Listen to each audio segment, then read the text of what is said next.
This is Dean Gates, makeup effects artist from the 80s. Join me on the 80s Picture House podcast with your hosts, Dave and Tom, as we talk about all the great gory things and mayhem from the 1980s and movies. And if you don't show up, I'm going to have to come and do some kind of nasty makeup effect on you. And it's not good because once you sit in fake blood soaked down to your underwear for 3 days on set while they're trying to film you, it is not comfortable.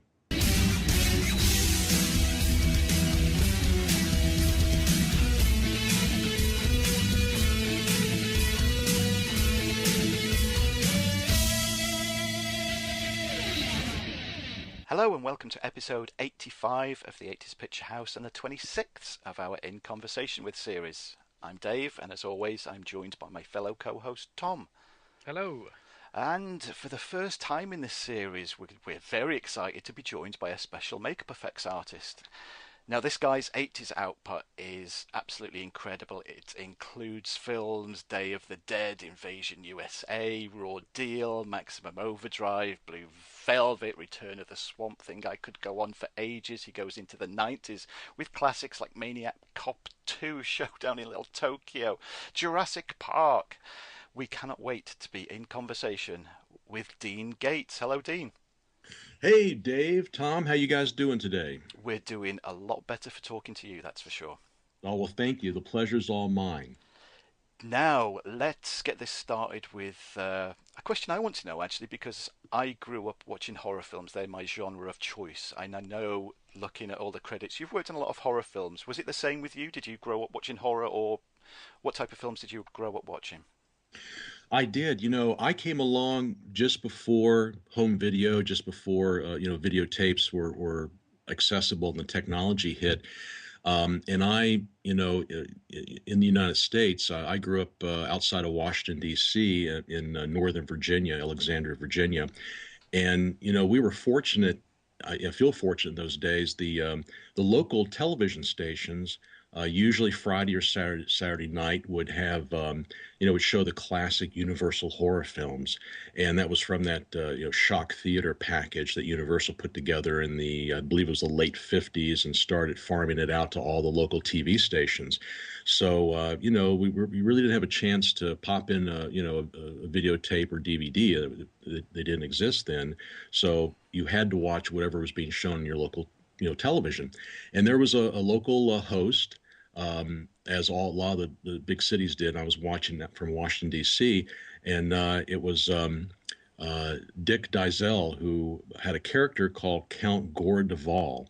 And Dick also played Bozo in the afternoons, and this, Captain 20 was a TV station he was on. He did science fiction shows, but late at night, Friday and Saturday nights, he showed all the old classic Universal horror films. And so, I got to catch, Frankenstein, The Mummy, Dracula, and then not only Universal, but the Hammer films from England. And those, that just really, bumped it up a notch when you start seeing the stuff in color and Christopher Lee. And then, then all of a sudden there were fangs and blood, and things got a little dicier and gorier. And then I remember, so watching those on television, and then Count Gore Duvall had a contest where he was doing a Monster of the Week contest. I was in high school at the time. It was about 1974, and I was back then even dabbling in makeup and makeup effects and doing stuff at the theater department, and always looking for an excuse to make someone look bald or put a beard on someone or make them look old or whatever, and had been grabbing all the old books off the shelf and experimenting and doing molds on people's faces, prosthetics, early attempts at stuff. And I made my sister up, who was in sixth grade, to kind of look like Linda Blair from The Exorcist. It was extreme. And at that time, The Exorcist was really big, and it was, it had X rating, and people were terrified to go see it, and it was all this crazy stuff going on. Well, I sent her a picture in, and she got accepted. So I got to go to the station, and my father drove us down there, and here we saw one afternoon they were filming probably 5 or 6 episodes all at one time. And it was my first time to see an actual set that I'd watched something on TV. And of course, it was almost disappointing, because I realized how TV makes things look bigger and better and more impressive. And the candelabras, the drapes, the coffin that looks so great on television. The coffin was made out of cardboard. You know, the drape was just a piece of fabric hung up and nailed to the wall. The bozo set, clown set from the afternoon was pushed over to the side. The candelabras were just paper mailing tubes, 3 feet long with a little candle stuck on the top and painted looked like giant candles. But Dick, as Count Gordeval, was in his makeup, and it was kind of a, you know, white, pasty makeup with the drawn in widow's peak and everything and the shadows. And he was in character the whole time. And he was, he acted very impressed with the makeup. He was like, asked me, like how I did it and all this stuff. And then my sister did her thing, and I got to watch it on TV later. But funny thing is, like 35 years later, I go to a horror convention or a cinema wasteland. It's a drive-in movie convention. Was up in Cleveland, Ohio, a few years ago to see my good friend and mentor, William Bill Graffet.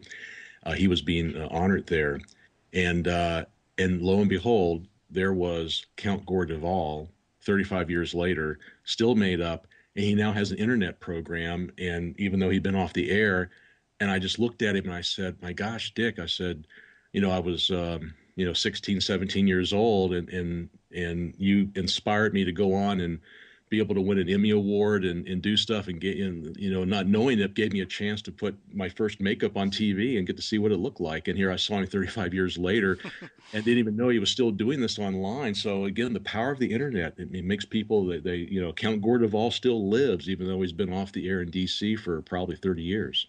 Oh, wow, that's incredible. Yeah. So watching all those films was my inspiration. And then we went out, I've even heard, it's funny. I was listening to your podcast with Fred Olin Ray, who I've met Fred before through Bill Graffet one time in Hollywood. And, but hearing his background almost sounded like he was telling my story as a kid, taking the old Super 8 or rather 8 millimeter movie camera out and filming stuff, when I was in junior high school. Here I was, 12, 13 years old, grabbing my friends, and we were recreating our, Count Gordeval movie, Friday night movie experiences, trying to recreate them on tape and or not tape, but film. And the thing is, you film stuff back then, you had to wait a week or more, 2 weeks for it to go to the lab and come back and see if you even exposed it correctly and all that stuff. And then, and that advanced from there to being in high school, as I mentioned, about the time that I was on the Counts show. I started doing movies for theater class and stuff as extra credit, and then I discovered being able to shoot in Super 8 and then cut the film up and splice it together and actually do editing, not just edit in the camera, but actually cut things together. And guys, I tell you, that was the first time I remember watching a sequence I cut together on this little viewer that you cranked it through, not even a projector, and you saw the little tape going through, and the film and all taped together. And when I put together edited sequence that created a reality on screen that did not exist in real life by juxtaposing images together, I got such a rush. A natural high that I had never experienced before in my life. I remember sitting there in my den down in the basement of my parents' house, and and there I'm doing that, and I just go, what is this feeling I have? It was such a rush. I still have to this day. I just finished co-editing a movie I just produced, and to this day still working as an editor. If I hadn't gotten into makeup effects, I probably would have leaped right into editing, because it's such a thrill to cut something together and see a sequence form and have it happen.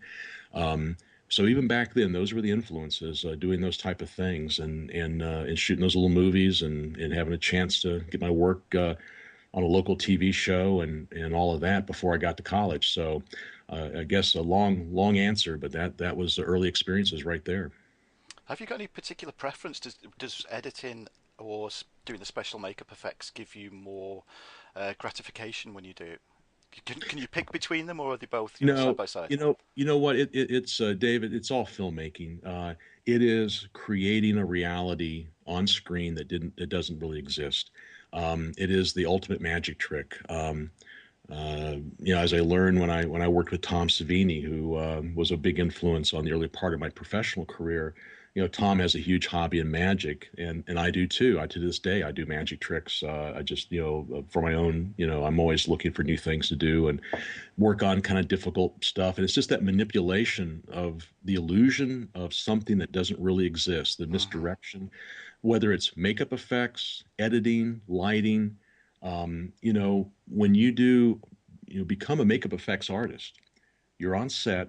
Many times you get your own unit. You get a second unit to work with if you're doing creatures. Back in the day when it was, transformations and things like that, because to set up what you're doing takes a little bit longer than, obviously longer than just setting up actors to do their acting scene. You have retakes. The effect doesn't work. You got to reset stuff. So many times you get a smaller unit so that you're not wasting the time of the big unit when they can run on and keep shooting. So you got to learn about editing from that viewpoint, how to light an effect, the best angles. So all those things come together to create the illusion. So really, all of it. I mean, all of it is a thrill. Even on the writing end, when you are writing a script, just how you edit on the page and how you direct the reader's attention, knowing what it's going to be, how it's going to be filmed. There's a real thrill in that.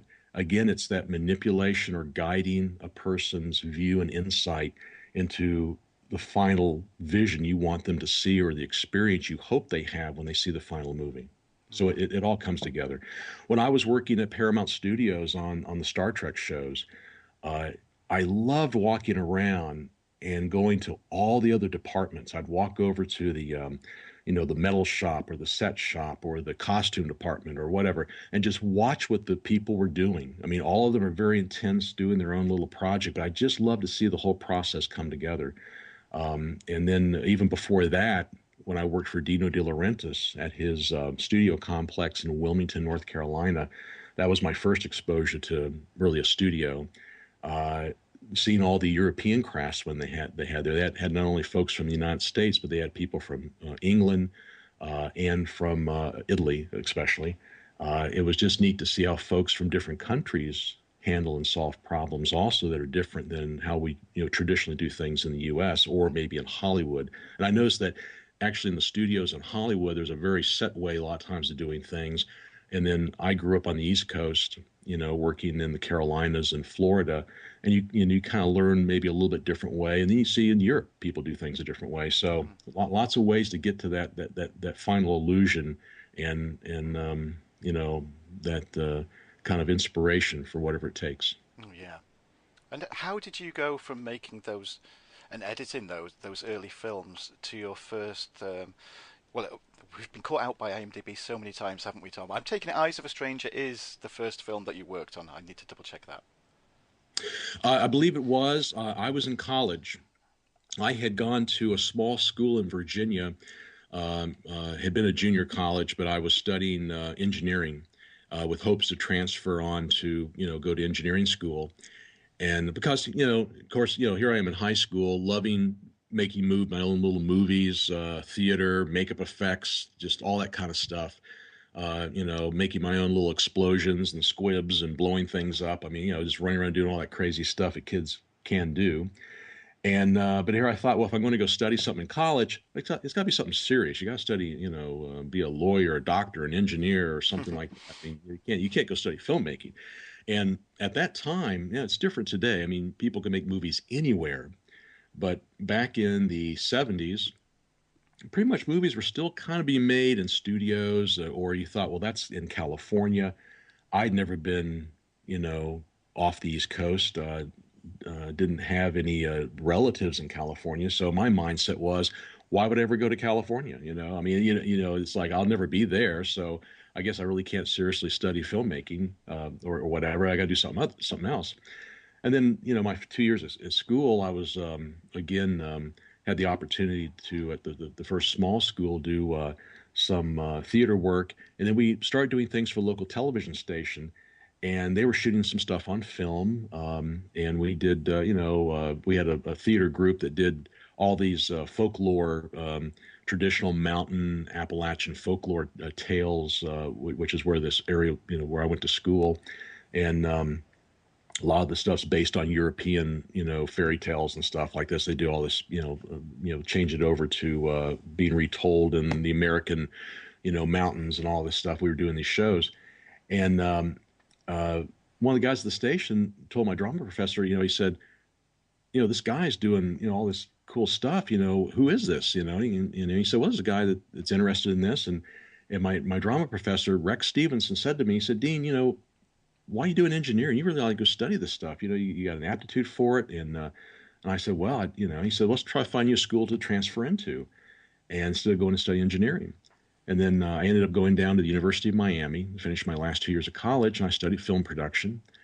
And while I was there, their internship program had us work on, it was a local film being done called Eyes of a Stranger. It was directed by Ken Wiederhorn, who had earlier done, it was a movie called King Frat, which was a kind of a ripoff of Animal House. Hmm. And then before that, he had done the movie Shockwaves about the underwater Nazi Oh, Peter Cushing, yeah. zombies. It's time. Yeah, Peter Cushing and Brooke Adams, I believe, was in it. And anyway, so they were getting ready to do this film called Eyes of a Stranger, and it was my senior year. And I got an internship, and I was, in the office copying papers and watching them, fill out forms and just doing the silly stuff that production assistants or intern, not even production assistant, interns do. And I read the script and saw, well, there's one spot here where, someone gets beat up, and it was kind of a killer on the loose, kind of a tame kind of movie, a little bit of a, psychological thriller. And I said to them, I said, hey, who's going to do your makeup to get this person beat up looking? And they go, well, we got a makeup guy, but I don't know if he does that or not. And I said, well, can I show you what I can do? They said, sure. So I grabbed one of the secretaries and had my little makeup kit and kind of beat her up and everything, because I was doing that stuff for my own student films I was doing at the time. And they go, great, you can do that for us. And this later in the production. And I went home for spring break to get a car and come back so I'd have a car to ride around campus. And I come back and they go, hey, we just saw there's a movie that I think some of their investors were involved with. There's a film coming out called Friday the 13th, and we saw an advanced screening. It won't be out till later this summer. And we think this is the new trend. It was pretty gory. And we're going to get this guy that worked on this movie to come down, and we're going to pay him to do like maybe 5 effects in the picture. And do you want to assist him? And I go, well, great, yeah. And it was Tom Savini, and I had just read about him in the first issue of Fangoria magazine, issue number 1. It was out a few months earlier, and they talked about working on Dawn of the Dead, and that he was going to be doing this movie Friday the 13th, and now here he came down, and that changed everything for me. I got to know Tom, and it was a lot of fun. I just kind of assisted him, handed him stuff on the set, but he shared with me all the formulas and techniques that he had recently learned from Dick Smith. And of course, Dick Smith was from the East Coast, from New York, and Tom was from Pittsburgh. And Dick Smith is, really truly is the godfather of prosthetic makeup. Dick's still with us. He's getting up there in years, but he did The Exorcist and Taxi Driver and Little Big Man, Dustin Hoffman's age makeup in that, and Amadeus, and really wrote all his notes down, shared stuff with people freely. And Tom shared all this with me, and so I had these notes. And then later, I took a course with Dick and got to know him, and he became a mentor of mine directly. But that really kind of made me think, hey, I could do this for a living. At least start out. It would get me on movie sets, and I get to learn about stuff. And again, it was like the magic trick within a magic trick, the makeup effects within the movie. And that trend was really starting to come on hot. And I stayed on in Florida and started working as a production assistant and doing stuff. And then Tom remembered me, and when he was gearing up to do Day of the Dead, he brought in a number of guys from Los Angeles he had met while he was doing the I believe it was the fourth Friday the 13th, or young guys that were interested in what he was doing. And they did all their stuff up in Pittsburgh, around Pittsburgh. When they came down to Florida to shoot all the above ground stuff, by then I had established myself in Florida, and I brought a team of guys with me from Florida that who went on to have good careers.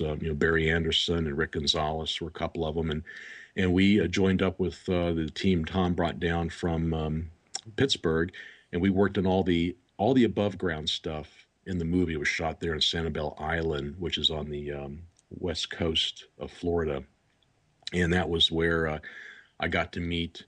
John Vulich and Everett Burrell were on the team. They eventually formed Optic Nerve and did, Buffy the Vampire Slayer and the TV series and Babylon 5.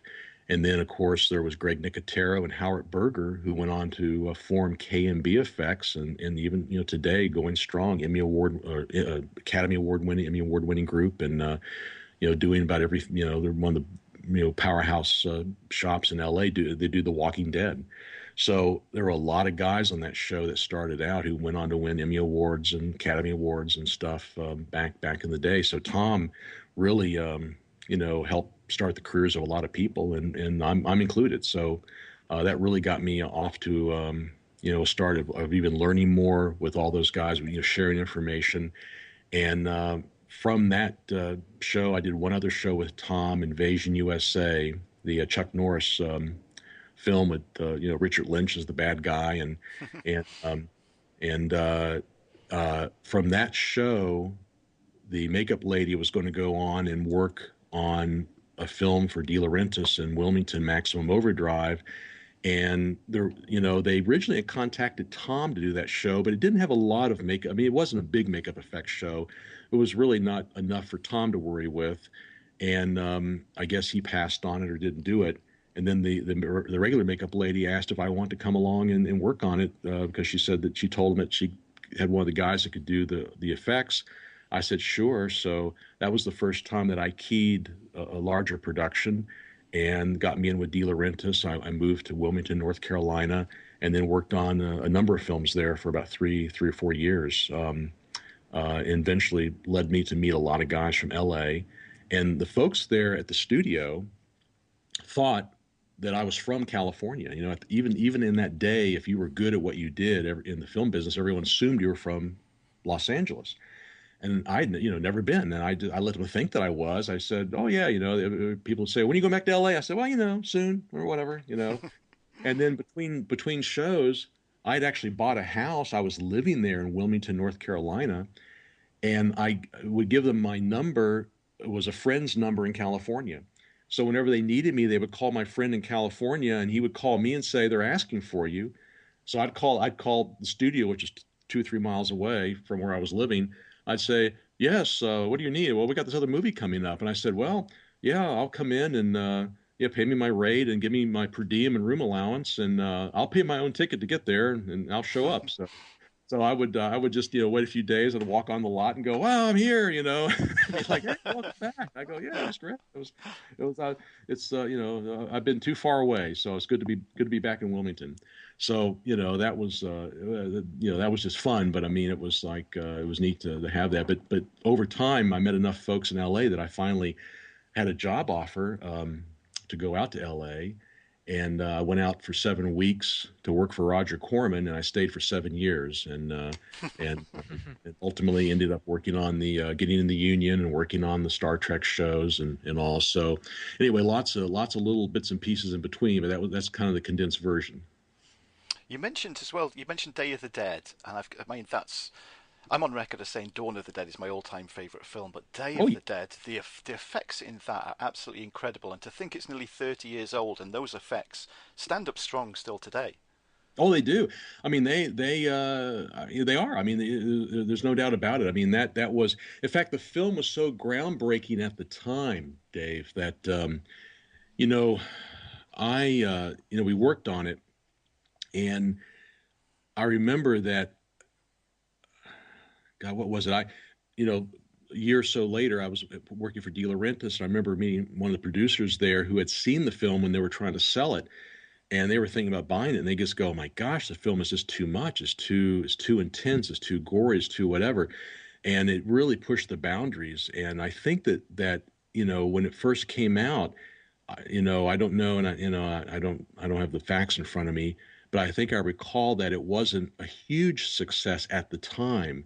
But boy, over time, it's really grown, and everyone says the same thing. All the fan sites and all people really love that picture, and we really had a lot of young guys working under Tom, just were cut loose, and George Romero, who obviously never worries about pushing the boundaries, just let it rock and roll, and I believe the film was partially funded by Dario Argento. No, you know what? I take that back. He did Dawn of the Dead. I don't know who funded Day of the Dead, but they just kind of cut loose, and I believe the film was released as an X, or if it was NC-17 at the time. It was released as a, absolutely no one under 18 a minute kind of picture, because the effects were so intense, and that film has such a dark tone. I think it's just caught up to the times now that people can watch it now and really enjoy it. At the time, it was just too much. I mean, Um, there's stuff in there though, isn't it? That if it was made today, it would unfortunately be CG instead of the practical effects that you guys do. sure, sure. Well, and I tell you, at the time, everything that was the era of, the big thing was not even just in that movie, but shooting people in the head was an absolute no-no. If you showed someone getting shot in the head, it was immediate X rating. You had to always trim it down or put it in the background. And I worked on, I can't think how many movies where we shot people in the head and either got trimmed out or trimmed down. It was always the joke, like, well, yeah, shoot someone in the head and see if it ends up on the cutting room floor, and it almost always did. So just that alone wasn't. I mean, today, my gosh, you're just blowing people's heads off and sticking the hands in and playing with the goo. I mean, right and left. And it's all on TV. I mean, it's not even it's just normal cable. Certainly with The Walking Dead, which certainly has its inspiration because Greg and Howard, who do Walking Dead, worked on Day of the Dead. So uh, yeah, and a lot of the guys on the crew got to be zombies that got killed, and because they were around to get the molds taken and take all that time, as you alluded to. Today with CGI, things are done much faster on set. You can just move right on through and not have to reset or take time to set stuff up, or if something goes wrong. And inevitably, setting up effects like that, sometimes things happen, and the effect messes up, and you have to reset it, and it takes time. So. Sticking with horror films just for a second as well, have you ever been scared by your own work? It's funny. People used to ask me that all the time, and I would go like, "Well, nonsense. You're there. You're seeing it put together. It's rubber and wires and cable and paint and fiberglass and whatever you're making, and you see it in bits and pieces." But then it occurred to me that, in speaking of um, Day of the Dead, the answer is yes. One time in that film, our crew had to make up what seemed like 300 people for the crowd scenes in Day of the Dead, above ground. And we were at a park in Sanibel Islands, island off the west coast of Florida and near Fort Myers. And you get in there, 3 or 4 o'clock in the morning, wherever it is, and there was probably, I don't know, 10 of us making up one background zombie after the next. I mean, we just cranked them out, putting appliances on and gluing them up, and they go get in the wardrobe and get their hair gicked up and get the nasty clothes on, and then they take all the extras and they have them all sit on benches there in the park, just all sitting around. And I remember they're all sitting over there together, and they all, and all the extras tend to kind of group together because they're all like, "Oh, we don't know anybody. Let's all sit together." And then the rest of the crew's over doing something else, and someone said to me, "Hey, Dean, run over and we need a makeup box or need something." So I ran back over to where our makeup station was, and here I am in this park.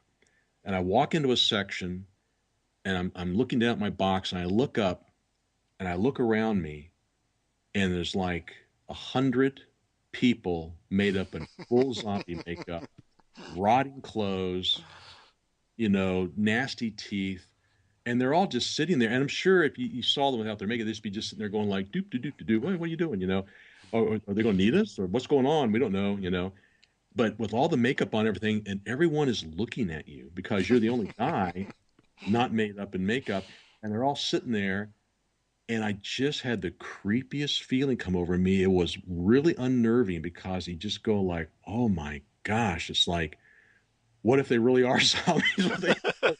If I was in one of those movies right now, there's no way out of here. They've surrounded me, and just there was a moment where I went like, "This is weird." And I remember picking that thing up, and I'm slowly backing out of there, and all the eyes are following me, just like they're all watching me, not knowing they're creeping me out, but I mean, it's all like they're all going like, "There's the one guy that might say, yeah, we're going to shoot soon," whatever. And I'm backing out. So that was the one time it was really, and just the sheer number of seeing that many people professionally made up and done in a crowd scene like that, and you're the only guy, that was weird. That would scare the life out of me too. That was weird.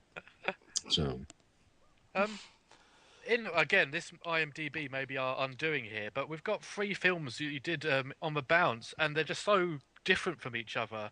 Raw Deal, Maximum Overdrive, and Blue Velvet. What was it like working on films, if it was in a row, so much different from each other? well, what was interesting, Tom, is that we I went to North Carolina. Dino De Laurentiis, the Italian producer who goes way back. I mean, he worked with Fellini on La Strada and Barbarella, and Serpico, and just produced and made. I believe he did Serpico. I might be talking out of turn here, but the Bible. Just an immense body of work, and of course the '76 King Kong. With Jeff Bridges, and so here I went up to work on Maximum Overdrive, which was directed by Stephen King, and the studio he had recently he had bought the studio. He was going to shoot another part of the state. There was another filmmaker, real maverick local filmmaker who had built a studio over in the western part of the state, and he was going to shoot Firestarter there, De Laurentiis, and things didn't work out, and they kind of came to blows. And because De Laurentiis was shooting at a plantation in the east coast of North Carolina, he fell in love with the area, and he bought 50 acres near the airport. And his next movie, they started building sets there, and they would build stages. And by the time I got there, they had probably had shot six or 8 movies. I got there in 1985 on Maximum Overdrive, and they were just starting up their next wave of movies. So I got there in Maximum Overdrive. I was a full-time makeup effects guy in that show, and working with Stephen King, which was really cool. And simultaneously, David Lynch was doing Blue Velvet. And Blue Velvet was kind of like a personal project that Lynch got to do because De Laurentiis had come to him and said, I'd like for you to direct Dune, back when they were doing Dune. And I think Lynch was like, he was okay, sure, I'll do that. But, I'm not in this business to do big movies. But if you also do a personal movie of mine later, I would really appreciate it. And Dune had been done. And now that was Blue Velvet, which was being done very inexpensively. That was being shot simultaneously, along with Manhunter, which was the first appearance of Hannibal Lecter by, the great Brian Cox played Hannibal Lecter, and De Laurentiis was producing that. Now that film was globetrotting, or just going around the country, but they did build sets, and they were located there at the studio. So all 3 of those projects were going on simultaneously, and now Blue Velvet. A gentleman on that picture who's doing the makeup effects. His name is Dean Jones, who is still a very dear friend of mine to this day, and we worked together. Our paths crossed many times after that project. Dean was doing the makeup effects, and he had made this beautiful fake head of Dennis Hopper when he gets shot, and it goes through frame sideways in the movie. Well, they wanted to also bridge that with actually showing, Dennis Hopper himself being shot in the head, the actor, to kind of start it with that, do something effect on him, and then see the dummy go through frame. And I was, working with what I learned from Dick Smith and Tom Savini, this process for putting a special kind of appliance on the forehead. It was very translucent and looked very real. And through compressed air and blood tubing, you make a hole appear in the person's forehead, and blood sprays out the back of the real actor. Very effective looking. Dick Smith first used it in The Godfather when Sterling Hayden gets shot at the table. And again, it's done in a very wide shot, but if you look at it very closely, it's a very realistic looking effect. And you see a hole appear and blood dribbles down. And Dean asked me to come over, and he said, "Can you help me? We do this effect on Dennis Hopper." And I said, "Sure." So I came over, and so that's how I basically just kind of moonlighted on Blue Velvet while I was full time working on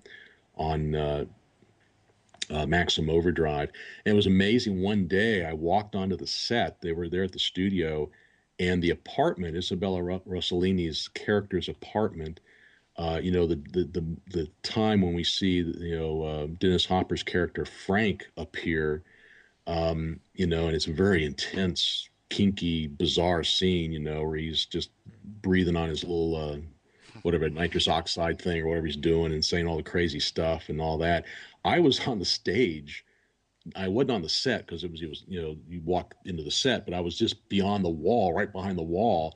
And I walk in to see my friend Dean, and man, I'm hearing this, Dennis Hopper just, maxed out doing his thing. And I was thinking to myself, holy cow, what is this movie about? I thought, this sounds like so freakishly, intensely bizarre. And certainly once we saw the movie, you see why. But I remember just walking in there and hearing that performance and just going, man, talk about an actor that's just letting it all hang out. It was very intense just listening to that on the set. Another interesting thing about Blue Velvet was that David Lynch was very big on wanting to use real body parts. There's a scene where there's a character that's been shot, and I don't know if it's the man in the yellow jacket, but there's a scene where they walk in, there's a dead body lying on the floor, and you see a piece of the skull and bits of the brain lying there. And that was pieces of a real skull and a real brain. That at the time there was a place, and this was Dean Jones's doing, but there was a place in North Carolina called Carolina Biological Supply, and they would supply stuff to all the schools and colleges and high schools and labs to do biology, and whether you're dissecting a pig or you need something. Well, they had all these medical body parts and stuff that you could buy. You could buy a real brain, you could buy a real skull. Now they kind of, you could buy a real skeleton.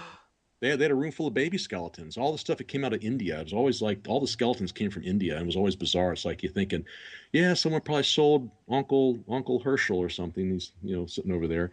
But now they stopped that. That I don't think that happens anymore. Or at least back in the 80s, the 80s. This is the 80s picture house. Back in the 80s, you could go to the Carolina Biological Supply and get a real brain or real stuff.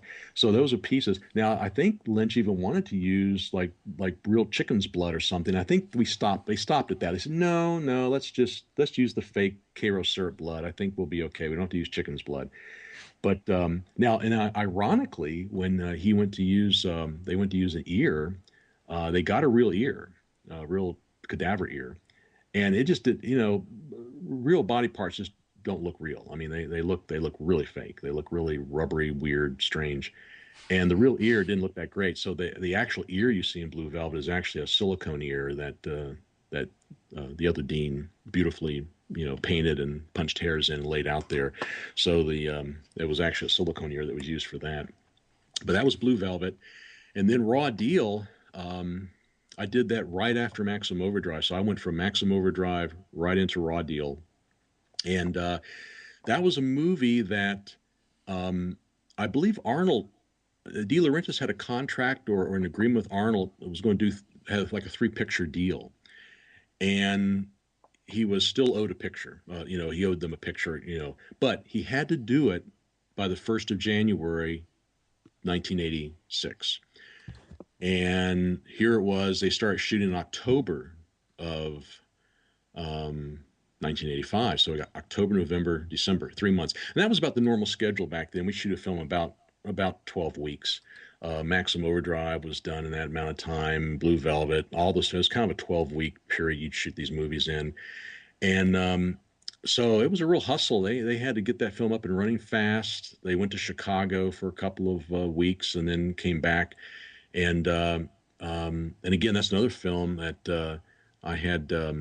I made a lifelike dummy that fired a machine gun and swiveled at the waist, and a car in the at the end in the gravel pit scene when Arnold runs is mowing everybody down. He actually runs a guy over the car, and it got cut out of the picture. I don't know if it was too intense or if it was they had a problem with the lighting change, and they shot that over a period of 11 days. They had a lot of ups and downs, and it started out very cloudy, and then it got, because it was November, and then it got sunny, and I think the editor, they just wanted to kind of cut right on through and not have it change too much, so they didn't they edited that scene down quite a bit. And then I was grabbed at the last second and stuck in there. Arnold kills me. They were running out of people to shoot in that picture. And the assistant director and stunt coordinators, they're always ribbing me because I'm having to bloody everybody up or rig them to do things. And they grabbed me and said, "Okay, Dean, it's your turn. We need you." So I'm in the trailer. I'm when Arnold finally goes into the trailer at the gravel pit scene, the first guy he shoots is a guy putting bags of cocaine in a box or something. And Arnold rakes a machine gun across my back, and Joe Lombardi, the practical effects guy, rigged the table with squibs and things were blowing up, and I'm acting like getting riddled with bullets, and I fall down, and then Arnold is supposed to step over me. I'm off camera, and Arnold just, both times, one time he tripped over me, and the second time he stepped on me. He was like, like, "Oh, sorry, Dean." Oh, he's like trying to get over me, but it was a lack of coordination at that point, but not too many people can say that Arnold Schwarzenegger stepped on him. I guess that's shot and get stepped on at the same time. And speaking of Arnold, when we were in Chicago, he had quite a sense of humor. We were shooting daytime on the streets of Chicago. And they have the makeup trailers there. They call them the honey wagon, and it's a big long trailer with lots of doors and like little dressing rooms. And Arnold's in there getting his regular makeup put on by the makeup artist guy and the regular guy.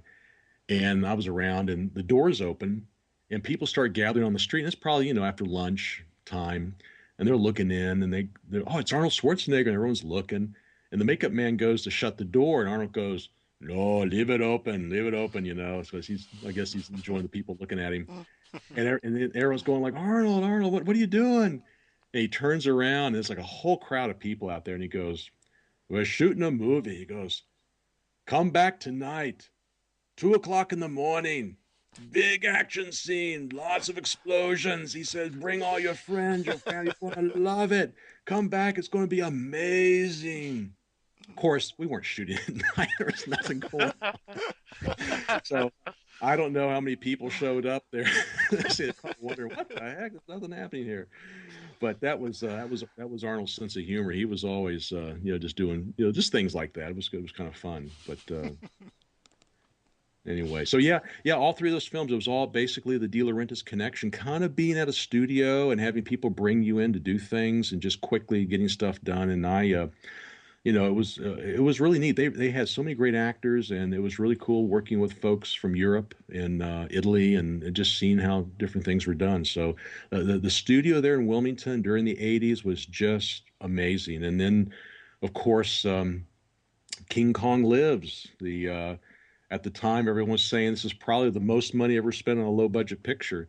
In fact, I remember on King Kong Lives, it's who was the guy with the Razzie Award said, I think they said this film's listed among the 100 most enjoyably bad movies ever made. So, but that film I was on for 9 months. It was amazing.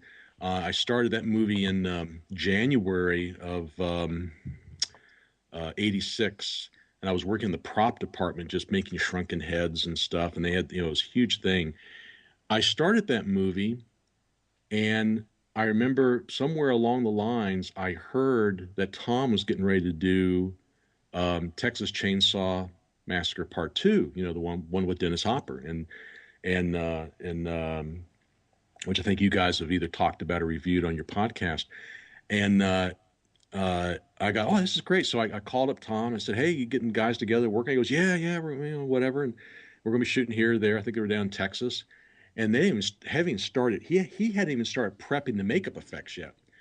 Well, I didn't know how long I was going to be on King Kong. And the next thing you know, Carlo Rambaldi shows up with the ape suits. And there's a whole story about how I got involved with that. And I ended up working on that and then the miniature unit. 9 months later, I'm still shooting and working on King Kong Lives, and Texas Chainsaw Massacre 2 is in the theaters. I mean, here I'm working on King Kong Lives, and even before they even start prepping the makeup effects, and by the time the film's in the theater, I'm still working on King Kong Lives. And I thought, holy cow, this is my whole life's my career's going to be King Kong Lives. But it went on to, the miniature unit and everything else. But yeah, and then you got to work with, Carlo Rambaldi, who, so often in this business, and maybe in the 80s, I don't know, or I was just young, but you run across people who are truly larger than life characters. And Carlo was certainly one. He, of course, 3-time Academy Award winner, I believe, for E.T., the first King Kong, the one he did, the first one he did with De Laurentiis in 77. Mm-hmm. King Kong, E.T., Alien, because he did the mouth mechanism and he got included, so he got to accept a statue for Alien. So 3-time Academy Award winner, and a man who, worked on all the Italian cinema. I mean, all the Hercules movies and Mario Bava films, and Andy Warhol's Flesh for Frankenstein and Blood for Dracula. I mean, all those great, just early just kinky, weird, crazy pictures. And Carlo was doing all the effects for them. And now here he was, older guy, but just full of life and just crazy. And when I first met him, the problem was that they didn't have a lot of money. I mean, even they had a lot of money, but I mean, they didn't, King Kong Lives, they had to do the ape suits, and it was guys in suits on miniature sets, and then optical effects, it was all practical. And the ape suits have these mechanics and cables in them that make the face move and do things. And, and the actors are in there with these big plastic, unlike today, but these huge plastic scleral lenses, very uncomfortable to wear. You got to build up the tolerance. So it's a pretty dicey thing to put these giant lenses in the eyes. Back then, these big plastic ones, hard plastic. And the actors, Peter Elliott, who played Kong and who has been an ape and mime, mime expert, and he's from England, Quest for Fire and Congo and just every, about every ape movie ever done, either he's played the ape or he's instructed the people on how to perform, and really neat guy, was in the suit, in King Kong suit. And they had a problem with the eye holes. Carlo, having to refashion the face and everything. The eye holes weren't matching up to the actors. I mean, they kind of, like my grandfather used to say, when you were up all night, he said, yeah, your eyes look like 2 piss holes in the snow. Well, it just seemed like things weren't fitting the eyes. So the production manager from Raw Deal, an Italian gentleman named Lucio Trentini, really classy, cool guy. All these guys were so neat. He said, Dean, he says, come over and talk to Carlo, and we need an American effects man to help him out here, makeup guy. So I go over there and meet him. And I first meet Carlo. He doesn't speak English. His son's translating, and I'm talking, and his son's translating and all this stuff. Of course, 2 weeks later, after I'm working on the show, all of a sudden Carlo's speaking English. I'm thinking, like, it's so funny because he just, he's like, you can't really talk to him directly, but then all of a sudden he does speak English. So then I'm able to talk to him directly at some point. It's like he magically learned. But anyway, I every day that we put the actors in these mechanical heads, I mean, these suits and everything, and they put the lenses in their eyes, then I would have to spackle, I mean, with cotton and latex and makeup, literally glue the eyepieces around their eyes, which, you normally in those type of heads, they're supposed to fit very closely, but to kind of get the eyes to blend in better. And so I did that for month after month after month in all the miniature unit.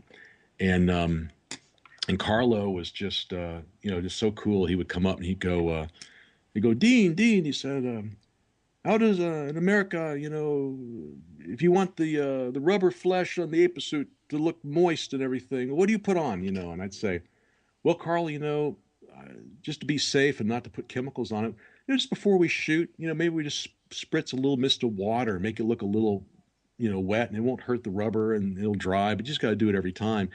And he goes, no, I don't know. I think about it, and he'd walk away. About a half hour later, he'd come back and he goes, I got the answer. And I go, what's that? We take a bottle and we spray it with water. He says, and before we shoot, and then it will look really good. And I go, yeah, Carl, that sounds great. Oh, I'm so glad I thought of it. Thank you so much. And you walk away. So that was, it's kind of a larger than life character. I mean, just fun. I mean, just, kind of silly stuff now, but I mean, but he was neat. And I would show him magic tricks and he'd want to know the secrets. And he drew me a picture of E.T. and he goes, he signs his name to it. And I say, I said, Carlo, I said, please put on there to Dean, and he goes, no. He says, years from now, you want to sell it. You'll be worth more without your name on it. Oh, no. Carlo, I'm never going to sell this. I said, I want, when you have put 2 Dean on there. I said, I'm not going to auction it off later. It's not, I mean, maybe it's an investment, but I mean, just sign it to me, But the last crazy story about Carlo, they had problems with one of the heads, the mechanics not working, and not to get into a whole thing about physics and everything, but his a lot of these mechanical heads, which were popular at the time, nowadays it's all done by servos and remote control, and all the mechanics are very microscopic. If they ever do something like this, pretty much everything's contained in the head. But back then, you would have these cables, like a bicycle brake cable, would go out the back and off camera, and you squeeze a lever and it would make an eyebrow go up and down, or you squeeze another lever and make a cheek smile, or another lever make the lips move. So you give life to the face, this mechanical underskull with the skin. And the Carlos idea was that instead of just having the cables be 6 feet long, make the cables 50 feet long so that the controller guys could stand 50 feet away, another part of the stage, even behind a curtain, and pull the levers like the Wizard of Oz. They're behind the curtain pulling the levers and make the face move. But when you extend those cables out, the levers have to be bigger and bigger and bigger because there's a loss of energy or a loss of movement. It takes more movement as the cables get longer. So with the 50-foot cables, you now got these controllers that are on the floor with like 4 or 5 foot rods sticking up like a lever, and the guys having to pull them back and forth like 4 or 5 feet range of motion. I mean, they look like the guys in the Metropolis silent movie, like controlling the industrial, steam and everything. So you got guys, 12 guys back there, all with a lever, or 6 guys pulling 2 levers each. I mean, pulling these giant levers like they're working, the mechanics of, the Industrial Revolution, just so that the 50 feet of cable, the eyebrow moves a quarter of an inch. Wow. But there's all this energy. The cables are whipping around, so you have to have a guy hold the cable so that all these guys pulling on them, you got 12 guys pulling the cables, don't knock the guy in the ape suit all over the place because he's like glued into this thing. Well, they had George, who was playing Lady Kong, set on stage, and they're trying to test the face because it wasn't working. The guys are going to pull the cables in another room, and they have a monitor set up because the guys pulling the cables can't see the face. So they have a video camera with a TV for them to watch on, and then while the director with the movie camera can sit there and watch. And what happened was, Carlo wasn't on the set. He'd been up all night trying to fix this stuff, and he would sit in a room, a closed-in room, no ventilation, and work with these toxic chemicals and fumes everywhere, trying to remake the skull and all this plastic, liquid plastic. It smells like acrylic nails. It's this dental acrylic.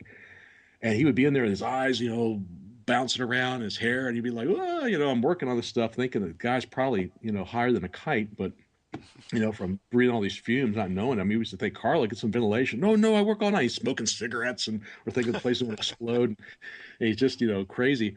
So he's all, been up all night working and fixing the thing.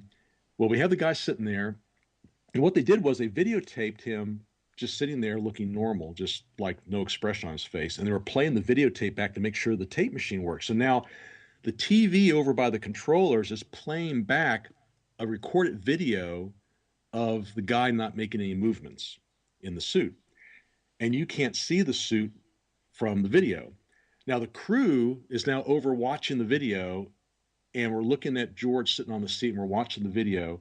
Carlo comes walking in the door, and he walks over to all the controllers. No one's around them, and he's looking at the monitor, and he thinks he's seeing a live feed of the guy in the ape suit. So he reaches down and pulls one lever. Well, one lever gets pulled, and then on stage, the eyebrows going up and down on the guy's, ape suit costume. Well, on the monitor, Carlos sees nothing move because he's watching a video playback. He doesn't know this. He thinks he's seeing a live feed. And the crew's over there watching the video, watching something.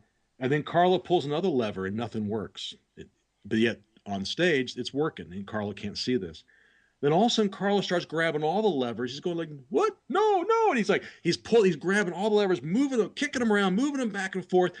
And we're over there watching, and we look over, and we see George on the stage yelling, help, because no one's holding the cables. His head's whipping around like a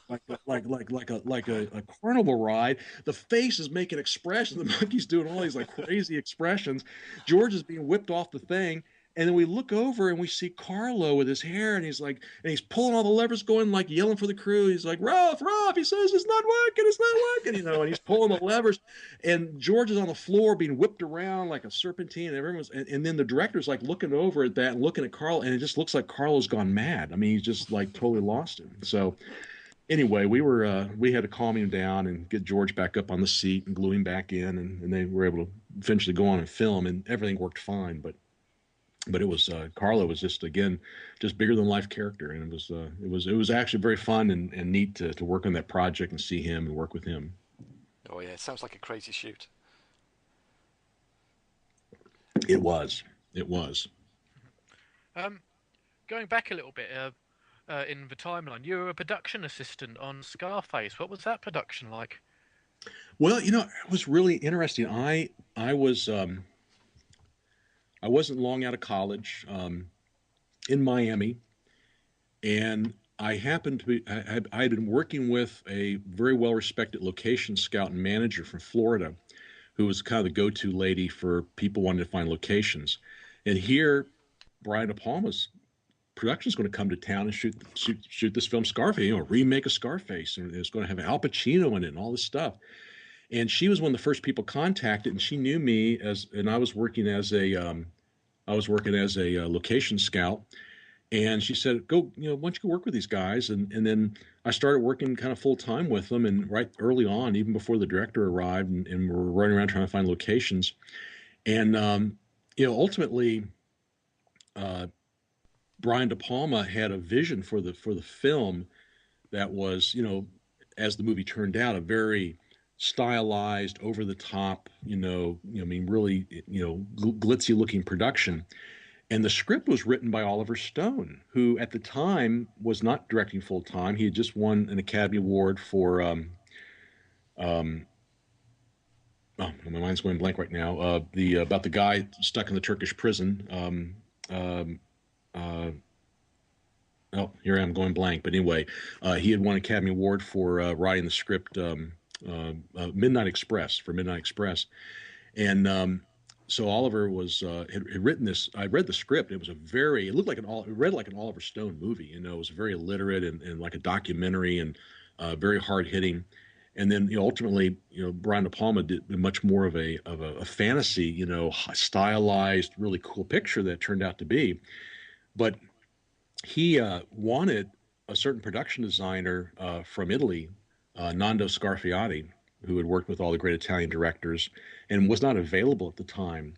And for whatever reason, the producer had hired a gentleman who to come do prep work, who had been the production designer on all of Robert Altman's films. It was Leon Erickson. And they said, well, take Leon around, and maybe he has some health issues, but he's okay, and just have him see as many locations, be able to show the director when he shows up. And I come to realize later, I get with Leon, and Leon just really seems like he's a little out of it. I mean, he just, it's like a little spacey, and And here he had done production design on McCabe and Mrs. Miller and Brewster McCloud and MASH, and all these great Robert Altman pictures. Obviously knew his stuff, but I really had to keep him on track. And then at one point he says to me, I need a rental car. And I said, they set up an account over on Miami Beach, which is an island. Miami Beach is actually an island that sits off the coast of Miami, the Intercoastal Waterway. So we take the Rickenbacker Causeway over to South Beach where the auto place is to rent him a car. And we get in line. He looks over to me and says, "Oh, I forgot my driver's license. Can you just give me your driver's license and I'll come square it up later?" And I go, "Sure." Things are much more relaxed then. So I hand him my driver's license. They rent the car. So he gets in the station wagon. He says, "I'll follow you back over." I'm in my little, my little Toyota runabout, little thing I'm doing. So I'm driving back over. I'm getting ready to get on the causeway, and the light turns red. I'm starting to stop, and I look in the rearview mirror, and I see Leon behind the car, and it's like he's having a seizure. I mean, his face is all contorted, and he's like just froze up and twisted around, and he's shaking. And the station wagon starts fishtailing back and forth, and everyone is like driving off the causeway and going down the embankments and getting out of his way, and the car skids around sideways and comes right up to the back of my car and almost hits but doesn't. And he's like sideways in the street, and all the cars, and I'm looking around, I realize no one's been hurt. Everyone's just off. People are screaming and cussing and everything. And the light turns green, and Leon relaxes, and he looks at me and just does thumbs up. I'm okay. And so I drive on, and he gets back on the road and drive. We get out of there before people can figure out what the heck's going on. I mean, it was like a stunt out of a movie, but again, fortunately, no one was hurt or anything happened. We get back to the thing, and he hands me the keys, and he says, they don't let me have a driver's license. He says, I have seizures and stuff. And he says, maybe you should drive from here on out. So anyway, that eventually De Palma came, and they let Leon go, and they got Nando Scarfiati to come in. And I just feel like possibly that maybe Leon got pulled in because they maybe knew that he wasn't maybe up health-wise ready to work on a picture, but they just kind of had him as a placeholder. And then they got into a lot of trouble with politically all the Cuban interest groups in Miami. Were concerned that the script was going to depict them in a bad way, that depict all Cubans as being, drug dealers, and the Mario boat lift was going on at the time when Castro had released all the people, and it was all about, criminals coming and all the undesirables from Cuba being released over and allowed to come to the United States. And so basically Brian De Palma, I think, figured out that the vision he had for the movie in his head did not match the reality of South Florida in many ways. There was not these opulent homes that drug dealers lived in. They lived in little bungalow ranches out in the middle of horse country. They weren't, in these huge opulent places. So they decided to say, yeah, Miami really pissed us off, so we're not going to shoot here. We're going to leave. You lost all this money. We're going to go shoot in the Universal Studios. And of course, then months later, they come back, and they're going to shoot maybe 2 or 3 weeks in Miami for all the pickup shots and everything, and bring all the actors, and they did quite a bit. And I was in touch with them the whole time, sending them props and doing things. And they finally came back, and I remember the crew, I say, well, how's it been going? And all the people I'd seen, and they were like, they looked at me and they said, oh my gosh, they say the F-bomb in this film so many times. Everyone thought there's no way this movie was going to be released. And you got to remember at the time, maybe a film, said, F in this or F in that, maybe once, maybe twice in a movie. Maybe you could get away doing it once in a film. But I mean, and of course, there's movies today that far, outpace Scarface. But it was really shocking at the time. And I think, one of the reasons, again, one of those films that when it was first released did not have the admiration and placed in high regard as it is today when it was first released, because it really pushed the envelope in many ways. And I remember just being there and watching, some of the stunts and the effects. And I was, again, just a production assistant, but it was really amazing to see a big movie being done and how, they were shooting 2 cameras, which again is commonplace today. It was unusual at the time. And, it was John Alonzo was the director of photography who had done Chinatown and and lots of great movies. It was wonderful to see him work. And they were using a new film stock. It was much more sensitive, so they could use less lighting. And then the big condo was there. When Michelle Pfeiffer comes down the elevator, I was standing right there when that shot was being done. So it was really neat to have been a part of just watching that get put together, and seeing a big Hollywood movie being done. And that was early experience, but seeing the most extreme example of a big picture and how it gets put together. It was really, really amazing. You mentioned earlier on with Raw Deal how you were dragged in front of the camera, and I know looking at IMDb you've got one acting credit, which was the same year actually as Raw Deal, 1986, and you're credited as gas pump attendant number one in Nightmare Weekend. How did that come about? Have you ever seen Nightmare Weekend? You know what? I think I have actually, but it was a long time ago. I Oh was my looking God. up at stuff, and I can't really remember too much about it. Well, that was before I was in Florida. That was actually, I think, was the first movie that I keyed or was a department head for my department. Um, it was guys came over from England. There was a gentleman who was from England. Of His name was Bachu Sin, and he was I believe India heritage, and really nice man. He had I think had been involved with a couple of art house pictures years earlier and produced things and owned some movie theaters there in London and had been successful and put together some money. It was like a co, British, uh, French, and then there was an American guy out of New York who put some money into it. It was a small little movie, and they were going to shoot in Ocala, Florida. It's kind of rolling hill horse country, a very beautiful part of Central Florida. And the prop man knew of me and recommended me to come work on the show. And I went up there, and it was really neat. I got make up all these different crazy makeups and stuff. But yeah, just the last minute they needed someone to there was a scene and it was funny. The whole movie they did the French production. They did kind of the Italian style of they just recorded a scratch track on set with the idea they would dub all the voices later with other actors or whoever.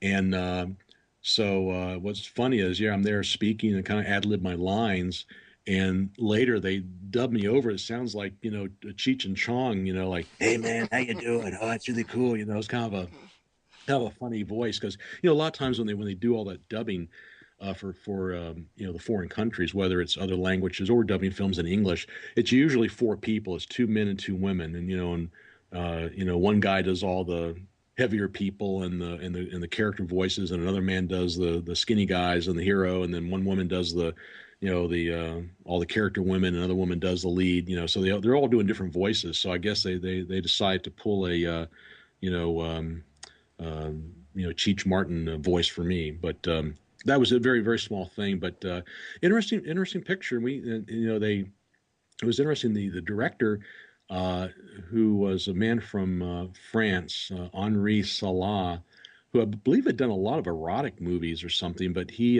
did this film, and they shot very few close-ups, and later the producers all were very unhappy because all the makeup effects you didn't really see them. They were like everything was done kind of in wide shots. So we later went back and shot stuff up in Long Island. I went up there. And stayed in some real flea bag motel they put me up in, and it was really weird. And I stayed up all night long making stuff and putting things together, and it was like I was kind of like doing like Carlo Rambaldi. I had everything going on in my room where I was sleeping, so all the fumes and all the chemicals and everything. I'm surprised I don't have DNA damage today, but it was I guess I detoxed enough. But anyway, it was a lot of long hours putting stuff together on those early pictures and just trying to make it work and flying by the seat of your pants. But it was a fun picture, and Dale Medkiff played the lead, who went on to star in Pet Sematary and play Elvis in one of the Elvis made-for-TV movies. I don't know which one it was, but he had an interesting career for a while and doing stuff. It was early part for him, and but most all the actors came out of New York, and they flew them down, and shot with them, and sent them back, and dubbed all their voices. So anyway, it was fun and different. How do you feel being in front of the camera? Is that something that you're comfortable with? Oh, in fact, it's fun. I started out acting when I was in college. I did some acting in Florida and did some stuff. I was always loved behind the camera and putting things together. So, um, in fact, I have a small part in the movie I just produced. I play a senator, kind of one of the bad guys. I'm not seeing a lot in the picture, but and that kind of came about at the last minute. My partner, who was a writer and producer of the picture, we were realizing this character was mentioned, and we had to write some scenes. And at the last minute, we decided to film some stuff and put him in. He's on an iPad and seen in a control room and stuff, doing a few evil machinations behind the scenes in the plot. And my partner just suggested, he said, "Well, hey, we got you. Why don't you get in and do it?" So I put on a suit and got in front of the camera again, first time in a long while. But it was fun. I mean, I've enjoyed acting from time to time, but I tend to think it's probably best to leave it to people that are dedicated to do that full time and deserve the chance to be in front of camera more than I am. So, but I'm been in positions to put myself in front of the camera a few times and taken the opportunity. But it's fun. Oh, good. And we get now to 1989 and Return of the Swamp Thing, and I believe you've a connection between Return of the Swamp Thing and Midnight in the Garden of Good and Evil. Yes, and I know you are. Are you familiar? It's the Clint Eastwood directed movie, Yes. and based on the book. And Kevin Spacey plays Jim Williams, the Savannah, antiques dealer, socialite who was on trial for supposedly shooting his this young man who was his lover, and had been on trial once and was supposed to go on trial again. Now, in the movie, Kevin Spacey plays him and does a spot on. He looked just like. And what I'm going to tell you is, I met him. We shot in his home. In the Midnight in the Garden of Good and Evil, they actually used Jim Williams's house for the house in the picture. Jim Williams has now passed away, as I think, dies in the movie at the end of the movie, and so whoever owns his home now loaned it out or rented it out to the production, and they really shot in his real house. It was off one of the beautiful parks there in Savannah. When we shot the Return of Swamp Thing, it was, believe, 1987, and went to Savannah, Georgia. And I was out of Wilmington at the time, had not yet gone to California, just before I went to California. And my good friend Todd Masters, who currently does makeup effects on True Blood and Almost Human, a lot of big TV shows now. He was making some of the mutants that are in the Return of Swamp Thing, and he had been, I guess, turned on to the project by Steve Neal, who made some of the mutants, one or two of the mutants in the picture. And originally, Carl Fullerton, who was out of New York, had done the Swamp Thing costume and outfit, and he had a falling out with the producers and was off the show. So at the last second, Todd calls me and says, "Hey, how would you like to go to set? We're going to send you everything.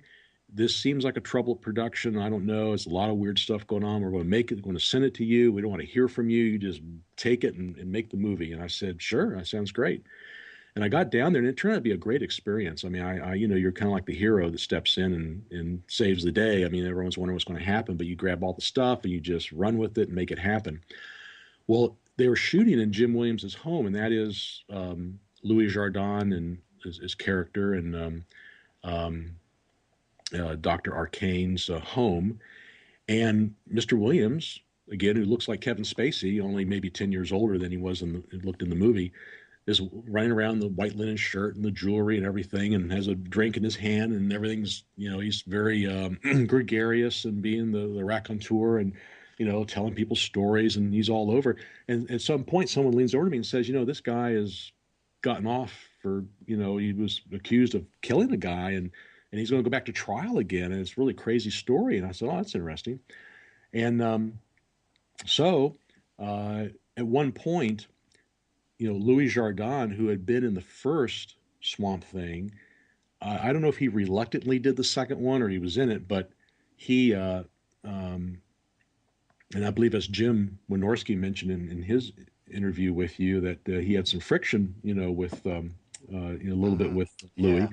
But Louis was very classy, a classy guy, and he would come in and be there, and Jim would come in and say things to him like, "Hey Louis, where's Huey and Dewey?" And then walk away, and Louis right there would look around and go like, "That man, he's so uncouth. He's so uncouth. I don't understand. Why is he talking to me like this?" He was just like, I don't know. I don't know what was going on there, but they had a little banter. They always did.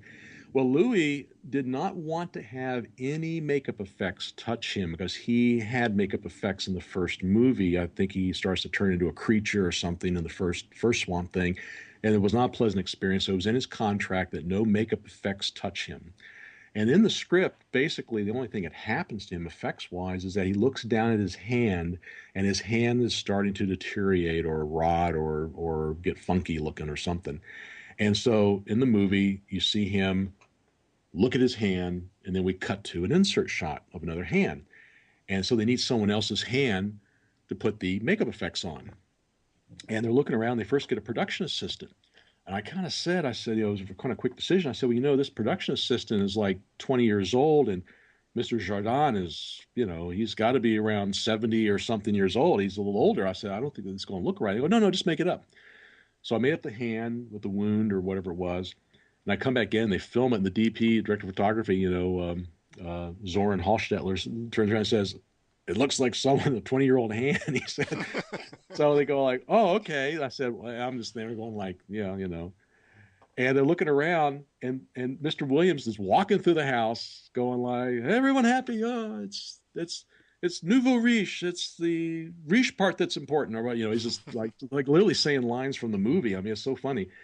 The movie will be made of him, 20 years later or 10 years later. Anyway, they go. Jim goes, "Hey, Mr. Williams, you want to be in the movie?" Well, that sounds like it would be a great idea. He says, "Well, come on, let D make your hand up." So I'm sitting in the makeup trailer and I'm making up this hand, and Mr. Williams sitting there, he's got this drink in the other hand, he's sipping, he's got his linen shirt in the jewelry, and he's looking at me, and he's saying, like, "Oh, this is amazing, this is neat." And the whole time I'm thinking, I wonder if this is the hand that pulled the trigger on the gun that killed the guy. And I'm just going like, wow. And here, 10 years later, I'm now in Southwest Virginia in 1997 or 98, whenever the movie came out, unaware of the book, unaware. I mean, I hear the movies as a Clint Eastwood film, and I'm sitting there at a Thanksgiving, dinner party or whatever, and someone says, "Oh, this new movie, Midnight in the Garden of Good and Evil, is coming out. What's it about?" And someone's describing the story. Well, it's about this, Savannah, antiques dealer who, killed this young man who was his lover and blah, blah, blah. And my mind's going like, wait a second, where have I heard this story before?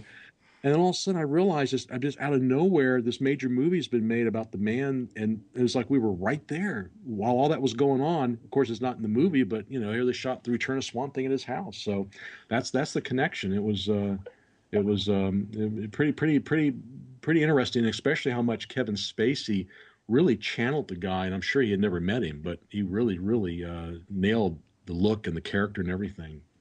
Yeah, it's unbelievable, isn't it? How the connection, the unknown connection between certain films as well that we'd never know about. Well, and who knew at the time? Who knew at the time that some guy would be there covering this and doing a story about this man? And Atlanta, it's not Atlanta, but Savannah was a very interesting city. It was, it was really interesting being there. It was fun. Although I do remember, for some strange reason, you'd be in your hotel room, and like somewhere around 2 or 3 o'clock in the morning, there was a paper factory down on the river. Paper factories, use a lot of chemicals, a lot of stuff. It was, they would purge something from that factory at about 2 or 3 o'clock in the morning. Excuse me.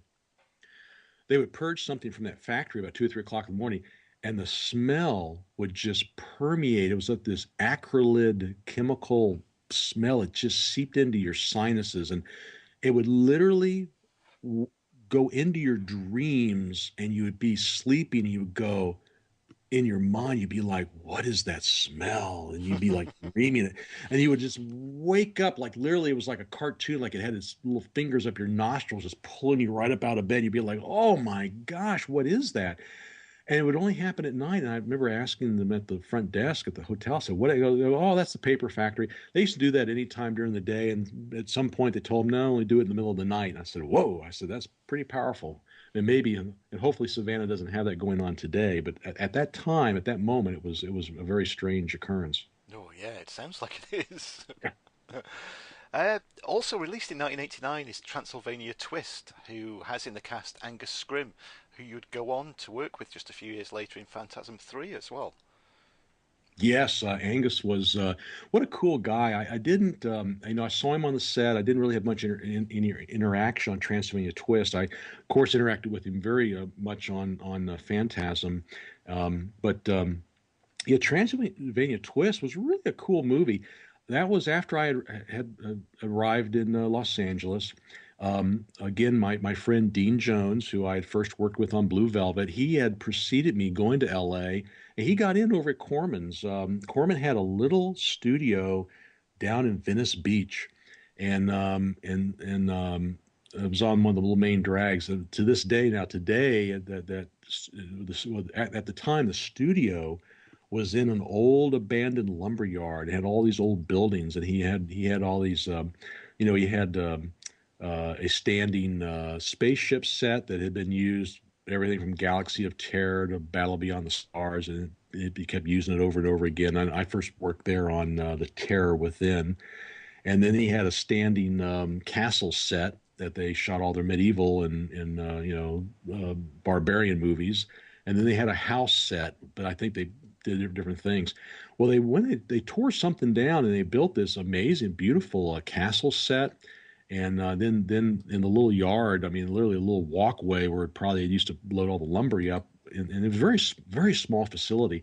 They built like the town square they drive through, and really created something that I mean, to this day, I mean, you can go down there in Venice Beach and there's a condo sitting there, has these giant binoculars in the front. So if anybody's in Venice Beach and you're riding up down the main street there and you see the building with the giant binoculars, like these big fake binoculars, art piece, that was the lot that the studio sat on.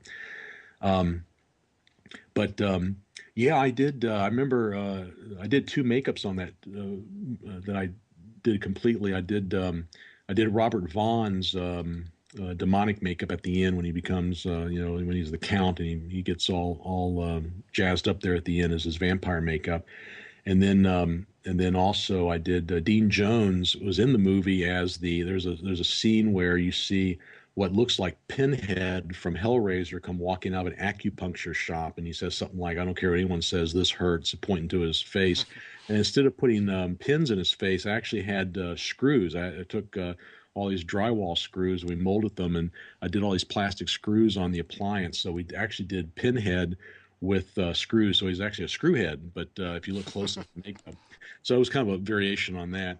But yeah, it was fun. It was fun watching that. And Angus, he was just he kind of came and went, play the butler, kind of a fun part. And then Arthur Roberts who I just used. He plays a president in the movie I just shot. Arthur Roberts plays one of the villagers with a torch in that picture. It's amazing all the times that I worked with all these great character actors. I mean, just when I worked with them, I was a younger man, and they were, getting a little on in their careers because, you have a chance now to admire them because, 20 years ago, 30 years ago, you remember seeing them in movies. And now a lot of them have passed away, and I now that I'm in a position to, work with and hire and produce and direct people, I do regret that those folks are not still around, that I can now hire them, even though they put up with me putting makeup on them and being killed and all the great stuff. I wish I could work with them today again and have them put them in a movie. And it was one of my dreams back then to think one day when I got to this place. And of course, time moves on, but there's a lot of great actors today that we can work with and use. But Arthur Roberts was one. Got to put him in a movie, and he does a great job as the president, and always around as a guy that, is not well known, but if you saw him, you'd say, "Oh yeah, I recognize him from stuff." So Just before we leave the 80s as well, I want to ask you a question. I believe you did some work on Look Who's Talking as well, the baby effects in that. yes, oh my, Now, again, I think this is a prime example. If it was made today, it would be full on CG. What was of it course. like having to do like the baby effects for it back then? That was an interesting project. I had just arrived in L.A. I worked for several weeks on The Terror Within at Roger Corman's with my buddy Dean Jones. And that movie, we just worked so hard to get that monster suit made and made it. And I kind of said, I'm just out of here, and let they were going to go on and shoot the film. And I had a chance then to go and work with Todd Masters, who had got me on Swamp Thing. And I mentioned, today he does a lot of, does True Blood and everything. Todd was doing the baby puppets, and I worked at his shop there in up in the valley, um, in Sun Valley near L.A. And we put all the the mechanics and all the stuff together. A lot of intricate details. And you meet all these guys that far more talented than I am at the mechanics and stuff. It just, again, my engineering background came in a little handy, from college. But boy, you really start to see where the assembly line system does have its benefits instead of just being one guy like Dick Smith or like some of the early things I did or Tom Savini, where you just one guy, you work in a small shop and you do everything. You see the assembly line where you got guys that can work a mill and guys that can do the cables and guys that can do the fiberglass and guys that can do just the sculpting, just the mold making and kind of crank these things out. And the precision is like making an automobile, or making um, an assembly line process. So as it was with that, Todd had a great group of guys together and they made these little puppets. And then we had to go up to San Francisco to shoot because we had been contracted, or Todd had been contracted by another company called Magic Vista. Magic Vista was doing all the visual effects. Now, on their own, they did all the sperm scenes in the beginning where all the little sperms are going through, and they built these huge tanks, and they were dropping, the little sperms were created with silicone and weights, and they would actually drop them down, and the gravity would pull them through the water, and they put the camera on an angle, and it makes it like they're just flittering through. And they did all the sperm stuff was done up there, and then we were bringing the baby puppets in. What Todd's crew was, and we went to San Francisco, which is really cool to be in San Francisco and shoot up there. And but the thing was, they had spent so much money on the first stuff, all the sperm going through the tubes and all that stuff. They like had used all their money, and they didn't have money to finish paying Todd's group, and finish up the shots. So they were on a shot by shot basis. They would literally shoot a shot, and if they approved it, the production would then pay them, and then shoot a shot, approve it, pay them. It was a real stop and go process of putting things together. And they kept, of course, everyone always likes to, make up names for things. And so, of course, Magic Vista, everyone was calling it Tragic Vista because of, how they handled everything. It's like, sometimes people get frustrated on production. You try to think of fun things to say or whatever. But, um, but yeah, I had no idea what that film was going to be like. And certainly through the skill and genius of Amy Heckerling, who was the director and I believe writer, and her story, and of course Travolta and Christy Alley and George Segal and all those people. That's really pulls a film together. I mean, not just the effects alone, but the whole story and the concept, and Bruce Willis's voice and being the little baby and all those things. But it was quite a detailed, bit by bit production to get that put together. Yeah, It was neat. It was yeah. neat. And it got me, again, more entrenched in LA and meeting a lot of great guys. Some guys I'd go on to work with on other projects. And some of those guys are still working today, doing great work for different people. So good talent and good skilled people find their way and continue to work. One thing we talked about before we went on air, Dean, is Maniac Cop 2. I know one thing that specifically I'm going to bring up first is you've had your work tattooed onto a guy's flesh. Now, what was that like to see that? And I think maybe we should expand for the listeners exactly what we're talking about as well, just to make it quite clear. Yeah, I had, of course, Maniac Cop 2. I had been aware of Maniac Cop 1 was done a few years earlier, and that was, Bill Lustig, who had done Maniac with again, my mentor, Tom Savini, and then did Maniac Cop 1 when he kind of hooked up with Larry Cohen. And Larry Cohen, great genre producer, writer, director, who's still going strong today, writing, big time scripts. Larry got together with Bill, and Larry said, "Hey, let's do a Maniac Cop. Let me write a script for you." And they put that together, and Bill directed it, and then they got funding. They were going to do a second film. And I was not long. I had not been in LA long, and a friend from Todd's shop, Mike Elzaldi, who's now big time, does a lot of great effects with his company and big movies.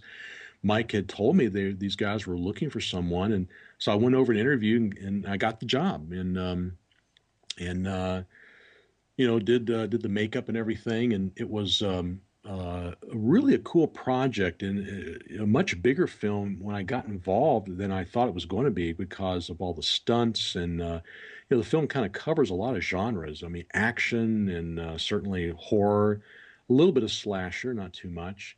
But we had Spiro Rosados, who was early in his career doing all the stunt work, and Spiro now does all the Fast and Furious movies. He's just finished the recent Captain America. He is the go-to car action stunt guy. I mean, just big time, and did some amazing stunt work in that picture. And then of course the burn, the end of the movie with all the big burning effects, which was just one of those things that several times in your career when you just have that wow factor of being on a set when things are being blown up, people are being set on fire. Shootouts are being staged, mayhem on a practical, real level, no CGI, no computer work. There certainly is a kinetic energy in the air in the professionalism and the safety that goes into all these things. But it's like many things, experiences in life. You can explain it to someone, but unless they're there, they really don't know what it felt like, and then you really can't tell someone what it's like to be there when something, a huge explosion goes off. Or, I mean, certainly people have been in war, unfortunately be in war zones and all. But there is an amazing thing that happens in some of these big films, action films. And Maniac Cop 2 is a genre, a type of movie. It can't be made today. A higher budget B movie, either all your big films today are B movies. I mean, they're B movies with gargantuan budgets. All your superhero films and all the stuff. It's like somewhere Hollywood realized that B movies were the way to go, and they just give them the millions and millions of dollar treatment. And there's really no room anymore for someone to make a smaller B movie. I mean, a big budget, smaller movie. Maniac Cop 2 is in that, and I feel really very blessed to one of the many things I feel very fortunate to have worked on. I got to design my own movie monster. Even though it was a sequel, we went in a different direction with the makeup, and decided that since after the first film that the Cordell character, the Maniac Cop character, had been submerged in water, so he's been a little waterlogged, a little more wrinkly, he's been shot at. And then Larry Cohen suggested, why don't you do a Phantom of the Opera, no nose kind of look. And so when I did the sculpture on Bob Zadara's head, and Bob has a massive head. I mean, and again, another amazing human being, a wonderful man to work with, gentle, kind, sweet guy in person, but on screen has played some nasty characters that just, blow you away that the guy can be what he is on camera and be the nicest man in person. But did the sculpture and brought it in and got it approved, and we did it. And I'm, just one of those things that I just did and got everything worked. And it was just really just me. I did the sculpture, the life cast, the mold making, ran the foam, would run the pieces at night. They would bake in the oven for 4 hours. I'd pull them out in the morning and run to set, and just kind of my own little assembly line process. And, it wasn't a huge picture as far as makeup effects, but got to design the look. And then when it comes time to distribute the movie in the U.S., it was a little disappointing in that they did not get a theatrical release. They were offered one, but instead they went for what they perceived to be, I guess, a better value of releasing to HBO and to home video for a fixed amount of money, as opposed to risking a theatrical release and maybe have it not do as well. I don't know. That's what the story I heard. So in the U.S., for me, in the United States, it never really, at the time, turned into any great shakes. I didn't get any more work from it. I mean, it just what kind of went on. And then I was not involved in the third film, which was, a troubled production, less money. I don't know what the issues were, but was not involved in the third film at all. And by that time, I was already working on Star Trek and doing bigger projects at the time. I certainly enjoyed Maniac Cop 2. But fortunately, it did get, I guess, a big release overseas. It had been the first one had been a huge hit in France, and I had articles done in French magazines. It was funny. There's this magazine called Impact Magazine from France at the time. And the guy came over to interview people, and he interviewed me about the movie, and then interviewed me about my career to that point, which was okay, and put pictures in. And when I get the magazine in the mail, it's funny how we talk about ratings. It's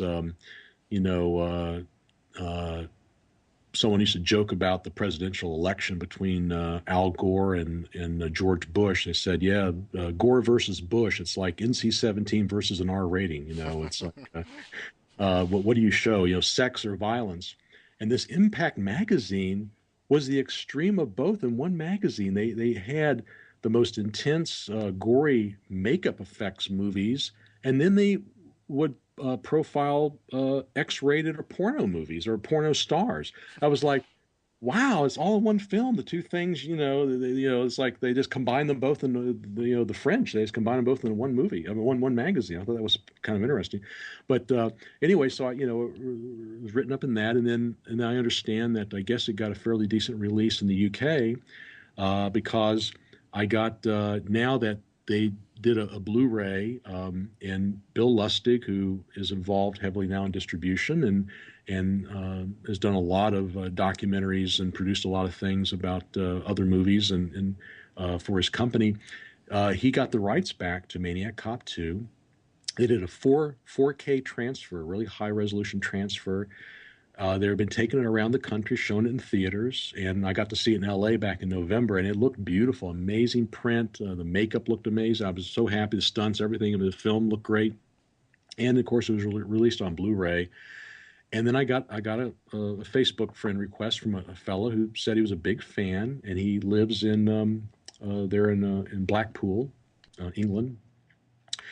And I had a nice chat with him, and really, really nice guy, and Jason, and he said, I'd like to get a Maniac Cop means so much to me, and it was a big film when I was a teenager and growing up, and Maniac Cop 2, and he says it's just iconic. I'm going like, wow, I'm hearing all the things that I thought I would never. I had no idea. I mean, I had no idea because here in the U.S. the film was fairly obscure. I mean, no one really knew much about it. And to hear it talked about because it got the theatrical release in Europe, and I assume in England. That to hear someone talking fondly of it, in the same way that I thought about all those classic Universal horror films that I saw in the 60s and 70s when I was growing up, and what really influenced me. And it's really neat to think that, I have a little hand in creating a movie monster, and that spirit has been passed on to some people, and someone who feels lovingly and intense enough about it to want to get a tattoo because those images mean something to them. And the fact that I sculpted that and created it, and he had an amazing tattoo artist put this tattoo on his arm, and it really is, it really is an amazing feeling, and something that I would not have known 24 years ago that something like this would happen. So life has a lot of wonderful surprises, and I guess in some way one might go, well, that's weird, but since I've talked to him and know he's a really wonderful guy, he's got a family and a granddaughter, a little baby granddaughter and all, and and through him, I've met other folks that are fans of the movie. So it's really a wonderful feeling. It's nice. Mhm. I've seen the tattoo too, and it is an absolutely superb tattoo. It looks really, really good. Well, yeah, I mean, amazing job. He picked his favorite. There's one angle. In fact, it's a photo from a photograph I took on set. I took a number of pictures that were in fairly bright lighting, that were study pictures. Somehow, I mean, they ended up getting in a couple of the magazines. I don't know if I loaned them to someone or what happened. I was a little not happy at first because they show the makeup in such a bright light. It's much better to see things a little moody, a little lit nice. But the look was really great, and that was the angle for the tat, and then the badge, and then this same fella, the Jason, has done some reproduction work on recreating the badges and all for the hat and the stuff. I mean, really, really hardcore fan. I think he just recently did the baton that Maniac Cop carries, and so he's recreating everything. That he can to, and did kind of a tribute sculpture to the makeup, which was pretty good. He did one, and then he did a second version. So he did a nice copy of the sculpture and made some masks out of it. So it's neat. Oh yeah, it really is. And I remember the Maniac Cop films with like a huge rental success over here in the UK. They all, back in the days of video, they were constantly rented out. They were a really big success. Well, the funding for number two came from a a guy in England. One of the funding people, maybe all the funding, came from England. I know that I think it was called the. If you look in the credits, you see the name. It's something like the. Well, England's in the title of the company. So, and I remember meeting the guy on set, and he was from, he was from England. So, I know that that they had a hand in producing the picture. Someone did put the money up for it. So, but anyway, yeah, it's neat to see it being rediscovered, and a whole new group of people getting a chance to enjoy it. Oh yeah, I mean that's the beauty as well now, isn't it? Like you said, with the Blu-ray and everything, it it introduces it again to another generation with all a superb picture and all the extra features and everything. It's good, and it just perpetuates all these great films that we love talking about here. Well, yeah, I love all the classic movies. Anything I can get, I always love it when there's a great commentary track, or there's a making of or behind the scenes. Many times I get films just for that reason. I remember I got all the Sergio Leone's spaghetti westerns just to see the extras. I mean, because many times we've seen the movie and we certainly enjoy it, but I love listening to the commentary tracks when they're good. I remember, it's a funny story. I remember when The Exorcist came out with a commentary track by William Friedkin, the director. And I remember I'd recently heard Francis Ford Coppola give his commentary track on the Godfather films, and it's almost like a film course. I mean, he just goes into quickly and succinctly great details about the filming and the obstacles they overcame and how they accomplished things. And he pointed out the flaws, and very honest depiction of what was going on behind the scenes. Very entertaining, very interesting, very educational. And now I'm getting ready to get The Exorcist. I'm going like, oh man, another very inspiring movie. And one of my mentors, Dick Smith, worked on it. A landmark film for makeup effects and everything. And William Friedkin's going to talk about, oh my gosh. And he listened to the commentary track, and William Friedkin basically just describes what's going on camera. Now we see Reagan going from the bedroom, and here she is walking downstairs, and there's the actress who plays her mom, and yeah, this is the set, and then she walks to this room, and now this is where this is going. And I'm thinking, he's like giving a commentary for the blind or something. It's like just describing on camera. I remember being so disappointed, thinking like Bill, come on, man, give some insight. What were you doing? What was going on? What were some challenges on the set? And it's like nothing. I got nothing here. So maybe he'll hear this and come back and William Friedkin, please do a more elaborate commentary on The Exorcist and tell us some cool things, because I know you got some stories. There's got to be some fun things about that. Do that and join us for an in conversation with the show as well. That would be good. Yeah, that would be cool too. Well, I'd love to know. You did some work on a film that I really like, and surprisingly, Surprisingly enough, when I talk to some of my friends, they've never even heard of it. Showdown in Little Tokyo with Dolph Lundgren and Brandon Lee. Yes, What, yes. That, yeah, go ahead. I'm sorry, what work did you do on that one? That was another project that I got to work with Todd Masters. That was Todd's show. He was doing all the makeup effects on that. I came in, did a little bit of lab work, and then some application on set. And I tell you, my involvement was minimal. I just was there to help support putting on prosthetics and appliances. Some of the mayhem scenes. I was there, the scene where he slices the guy's arm off, who's got his hands up on the rail, and I hope I pronounced his name correctly. Kerry Hukawa, I believe, who plays the bad guy, and I worked with him. Actually, did his life cast. I worked with him on another TV series called Space Rangers, very short-lived TV series. About the time I was working on before I worked on Star Trek. And then Carrie also played one of the gorillas in the Tim Burton's Planet of the Apes. He was the kind of one of the gorilla characters.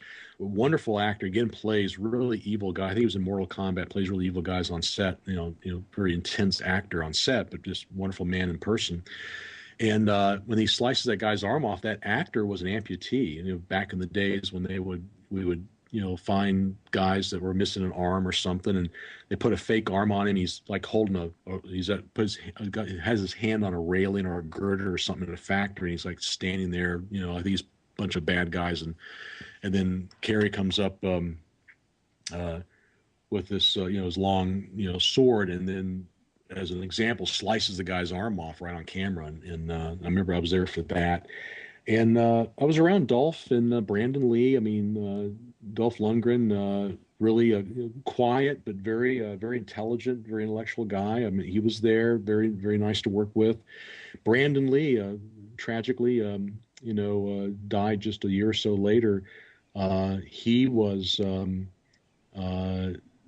very wonderful, very outgoing, gracious. Just could tell he had a charisma about him. And it was neat being around him a little bit that I was there. I was just on big days when they had a lot of mayhem going on, just putting on appliances and blood and things like that, just kind of assisting and helping out on set. But I just remember being there and being around the experience of all the people and of course, I believe, I get this right, Mark Lester directed that. I believe so, who from the days of Truck Stop Women and quite a few things. So I think in one of the early days of them shooting action scenes where they would use multiple cameras and getting into kind of kinetic editing on action scenes, not so much choreographed a la Jackie Chan, like a dance where you would really work on the choreography for a long period of time and then just film it. They just did it bits and pieces, multiple cameras to make, the hits look like they're going double and, 2 kicks to the face when it was really only one, and because they double edited it and everything. I remember seeing that going on a lot. That was when that was changing and starting to evolve. So, but we were down in Long Beach, I remember, and we're shooting down there a couple of long days, yeah, it was neat just to see all the activity going on, and I remember the people all being very nice on set. Do you ever get starstruck at any time with the people that you've worked with? Has that ever happened?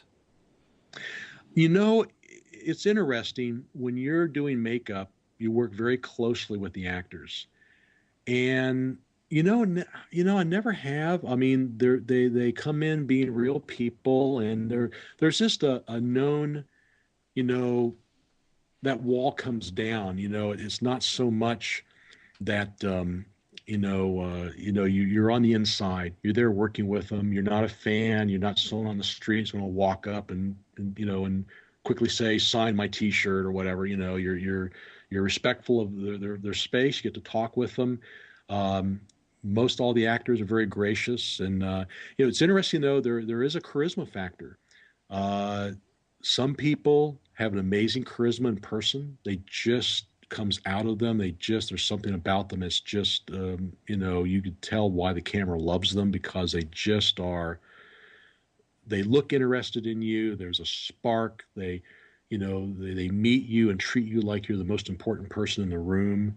So you feel that energy. You feel that they have a gift for making people feel good and feel comfortable in their presence. And then there's some kind of giving that happens there that's really very powerful. And then other actors are very laid back and unassuming, but when they're on camera, bam, man, it comes through like a powerhouse. And I've had that experience. I mean, not so much being starstruck, but the experience of being around people who have a tremendous amount of charisma. Frank Langella, Robert Vaughn, um, they are pretty much in person who they are in camera. They have that voice and that. I remember Robert Vaughn showing up to get his life cast done, and I was asking him, well, what do okay, we do a mold of your mouth to make teeth. This is for Transylvania Twist. He's going to play a vampire. I said, and he just looked at me and he said, I said, well, what is it okay for us to do? Are you okay with doing a life cast? If we do a life cast, we can do more elaborate makeup. And he goes, whatever the director wants. I mean, just as like it's Robert Vaughn. It's Napoleon Solo telling me, go for it, man. It's the mission. It's like Man from Uncle's here. I mean, he just was like but sincerely there, and Frank Langella. I mean, he was a little. I worked with him on Deep Space Nine, and he's sitting there in the chair and he's just asking you the quirky questions like you'd think his character would. You're there and he's asking you like, well, Dean, where are you from? I'm from Virginia. Virginia. He says, does your family have a back 40 and the acres and the farm? I said, no, I grew up outside the suburb, whatever.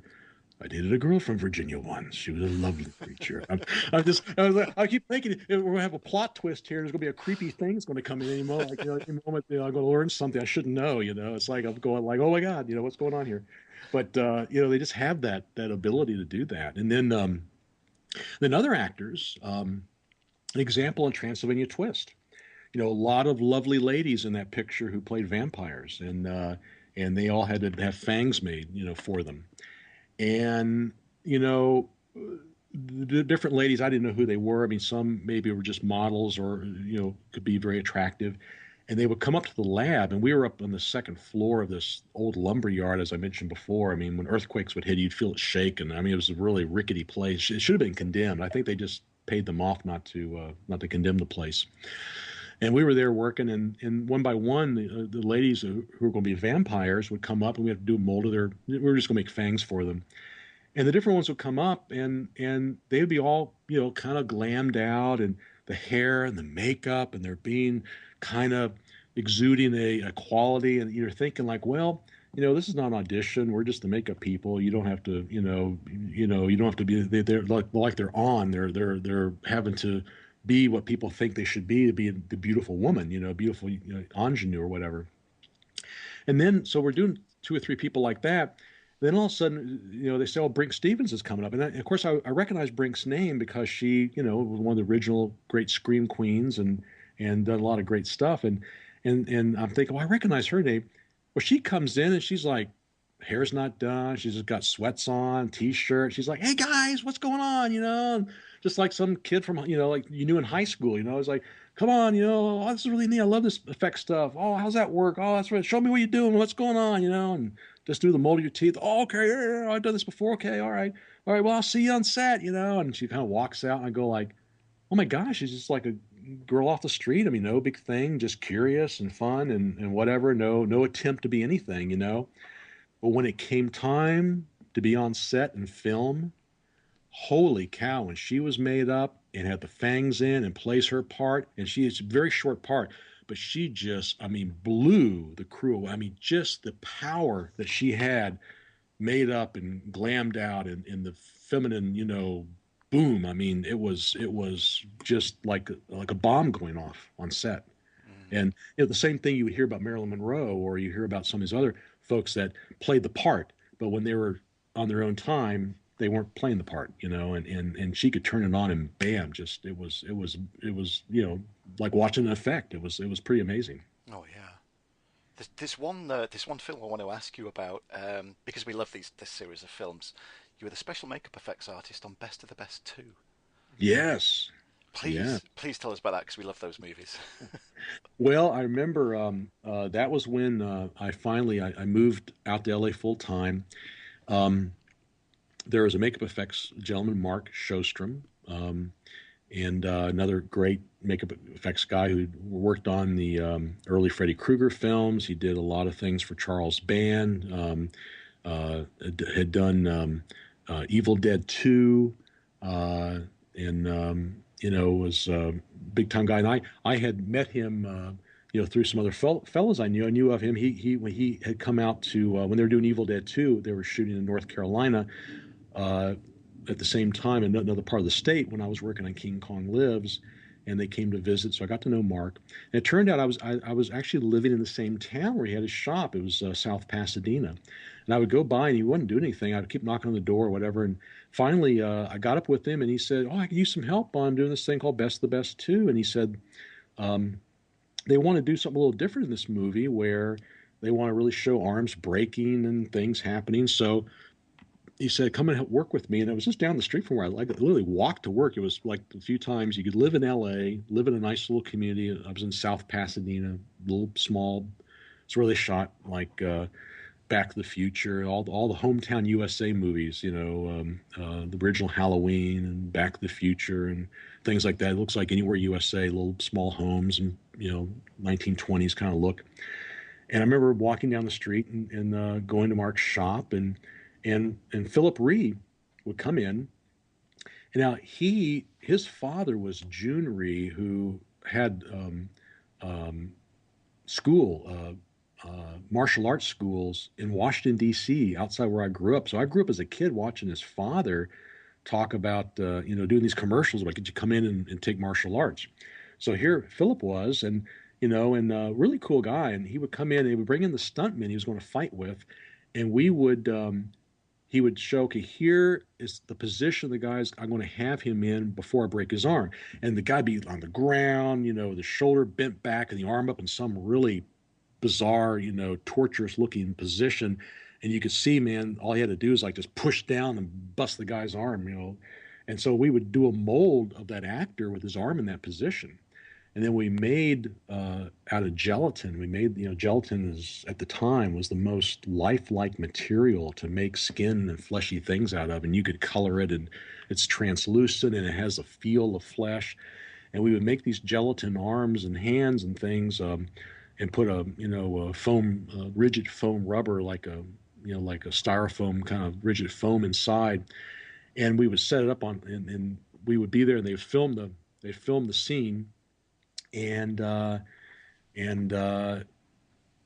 later we did all the inserts, and they would grab a piece of the carpeting or the desk or the chair that was in the background, and we would just do a close-up of the arm and set it up, and they would light it on the little insert stage, again, second unit, and the lighting would match perfectly to the scene they shot someplace else. And then Philip would come in between shooting other stuff. I think they had the arena stage set up somewhere else. He was shooting all the arena fights. And he would come in and he would then hold the arm the way he did on set. We'd start the camera and he would apply the pressure and the arm would snap and the fleshy gelatin would shift and just move like it would of a real arm breaking. And boy, when they cut that into the movie, it was really an interesting thing. I haven't seen too many films do that. And, breaking the arms. And then I think Rolf Mueller, who played the main bad guy, we did a picture of his head. I think we so he could kick him in the jaw and break his jaw. I think we did a fake head of that, a few other things, and I believe is it Sonny Landham who is in that film. He also is in a Predator and He is, yeah. And Sonny Landham, right? Yeah. Very, very, get another very powerful presence guy. And, he came into the shop because I think he gets his fingers blown off. And he comes into the shop, Mark's shop, and he's just like, "What are you guys doing?" I mean, he's like Sonny Landham, it's like, "Come on, let's get this done," and it's all right, and, holding the gun and holding everything. And he's just like, "Come on, you want to go get a drink? Come on, let's go." I said, no, so we got to keep working. "Okay, well, I'm driving." You see him in the car, driving out of there. It's like just living life. I mean, the guy was just larger than life. And they go, And we're sitting there, and I remember it was right around April somewhere. Mark calls me up. It's like, months later. And they go, Dean, the production called me late last night, and they go, can we be on the set at 5 o'clock in the morning up in California City, which is way up in the Mojave Desert. I mean, it's like a several-hour drive outside of LA. They go, they're shooting with Sonny. They need to wrap him up and get him out of there because he's just larger than life, They want to just finish him up. Can we get there, make him up tomorrow and do it? I said, sure. And I don't know what, he was just in character or whatever, but he was just, we got there and he's just like, hey, good to see you guys again. What's going on? Like, come on, let's do this thing. We're really, So we're making up the hand and the fingers. And I remember, and then again, another very gracious guy, Eric Roberts. I hadn't met Eric yet. And Eric we're new on the set. He's got his shirt off and his pants on. He's doing fight scenes, and he just comes walking the trail. And he's going like, "Hey guys, Eric Roberts, nice to meet you. I'm so glad you're here. This is great, And again, just gracious. Who knows who the hell we are? We're just makeup guys making up Sonny Landham. He's just coming in, treating us like we're best buddies, and so glad you're here. And let's get Sonny shot and out of here. He's like. So I don't know what was up. It was, and I know, and again, Sonny was very nice to us and very gracious, but he was just maybe larger than life. I don't know. He was there, but we shot him and they wrapped it up and got him out of there. So that was, best of the best too. It was kind of fun. It was neat working with Mark, and then Mark and I went on to work on a few other projects together, including Phantasm 3 and again, Mark's still a good friend. I talked to him the other day. So, and Mark ended up working with us on the Star Trek shows eventually. So it's been a big family of people, over the years. Good. One thing we have to ask about is your work on Jurassic Park. How did you get involved with that? Well, that was just a wonderful moment. I had there was a makeup artist that I worked with in Wilmington, North Carolina, June Westmore. And June, she eventually married Monty Westmore of the Westmore family and makeup family. And Monty was a makeup artist on Jurassic Park.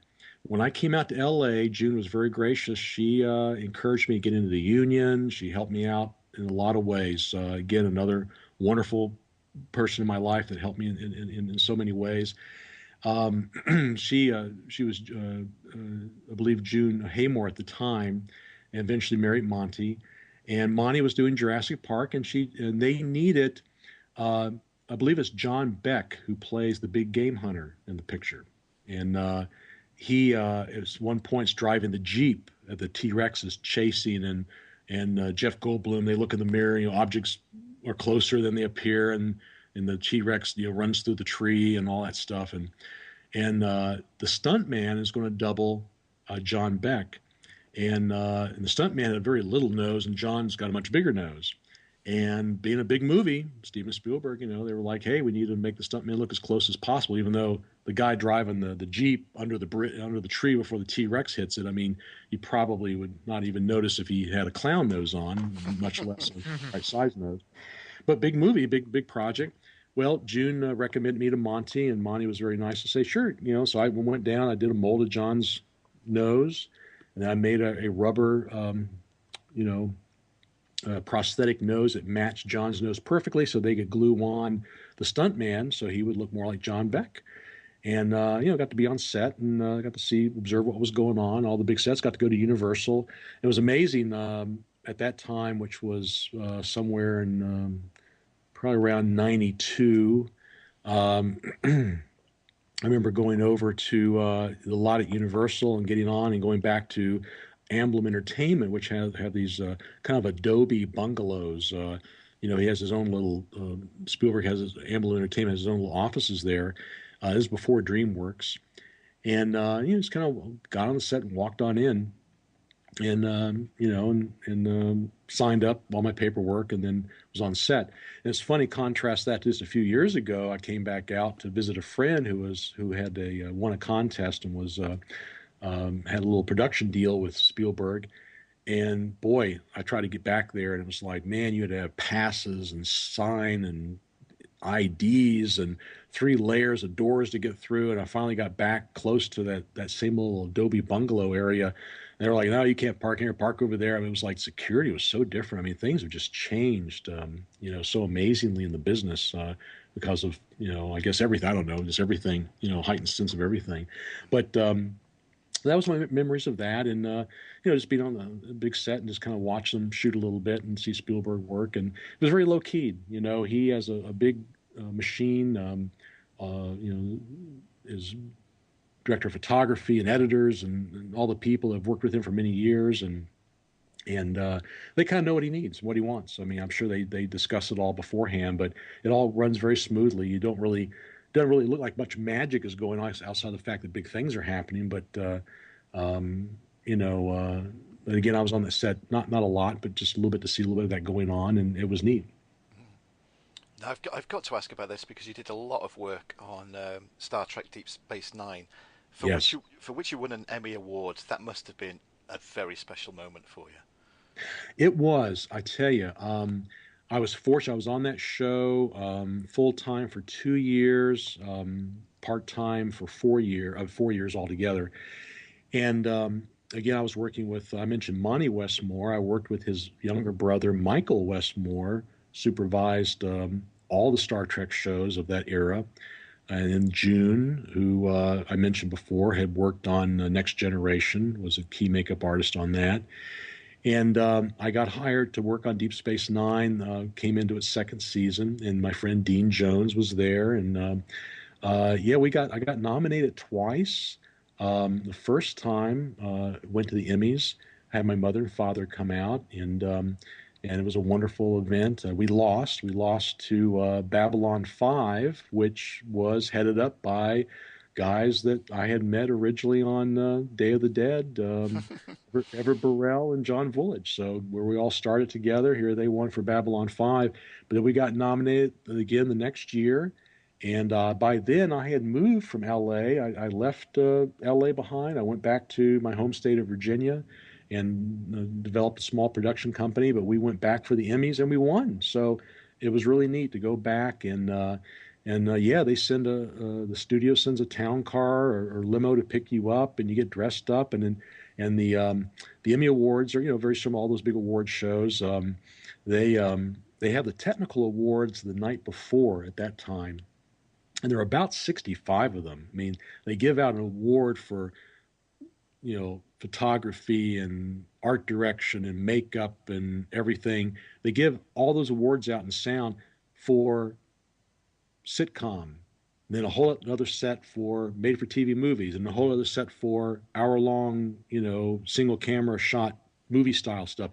So whereas in feature films, you have one, maybe 2 sets for writing or whatever, in TV, you multiply that by 5 categories of all the 5, departments. So that's why you don't see those on TV. You just see the actors get their awards for best sitcom and best drama, but all those other technical awards are given out the night before. But it was very glamorous, very fun, and Cyndi Lauper, the pop singer, presented our award, and it was a wonderful night. And it's a very, very special time, and it was the whole reason I went to L.A.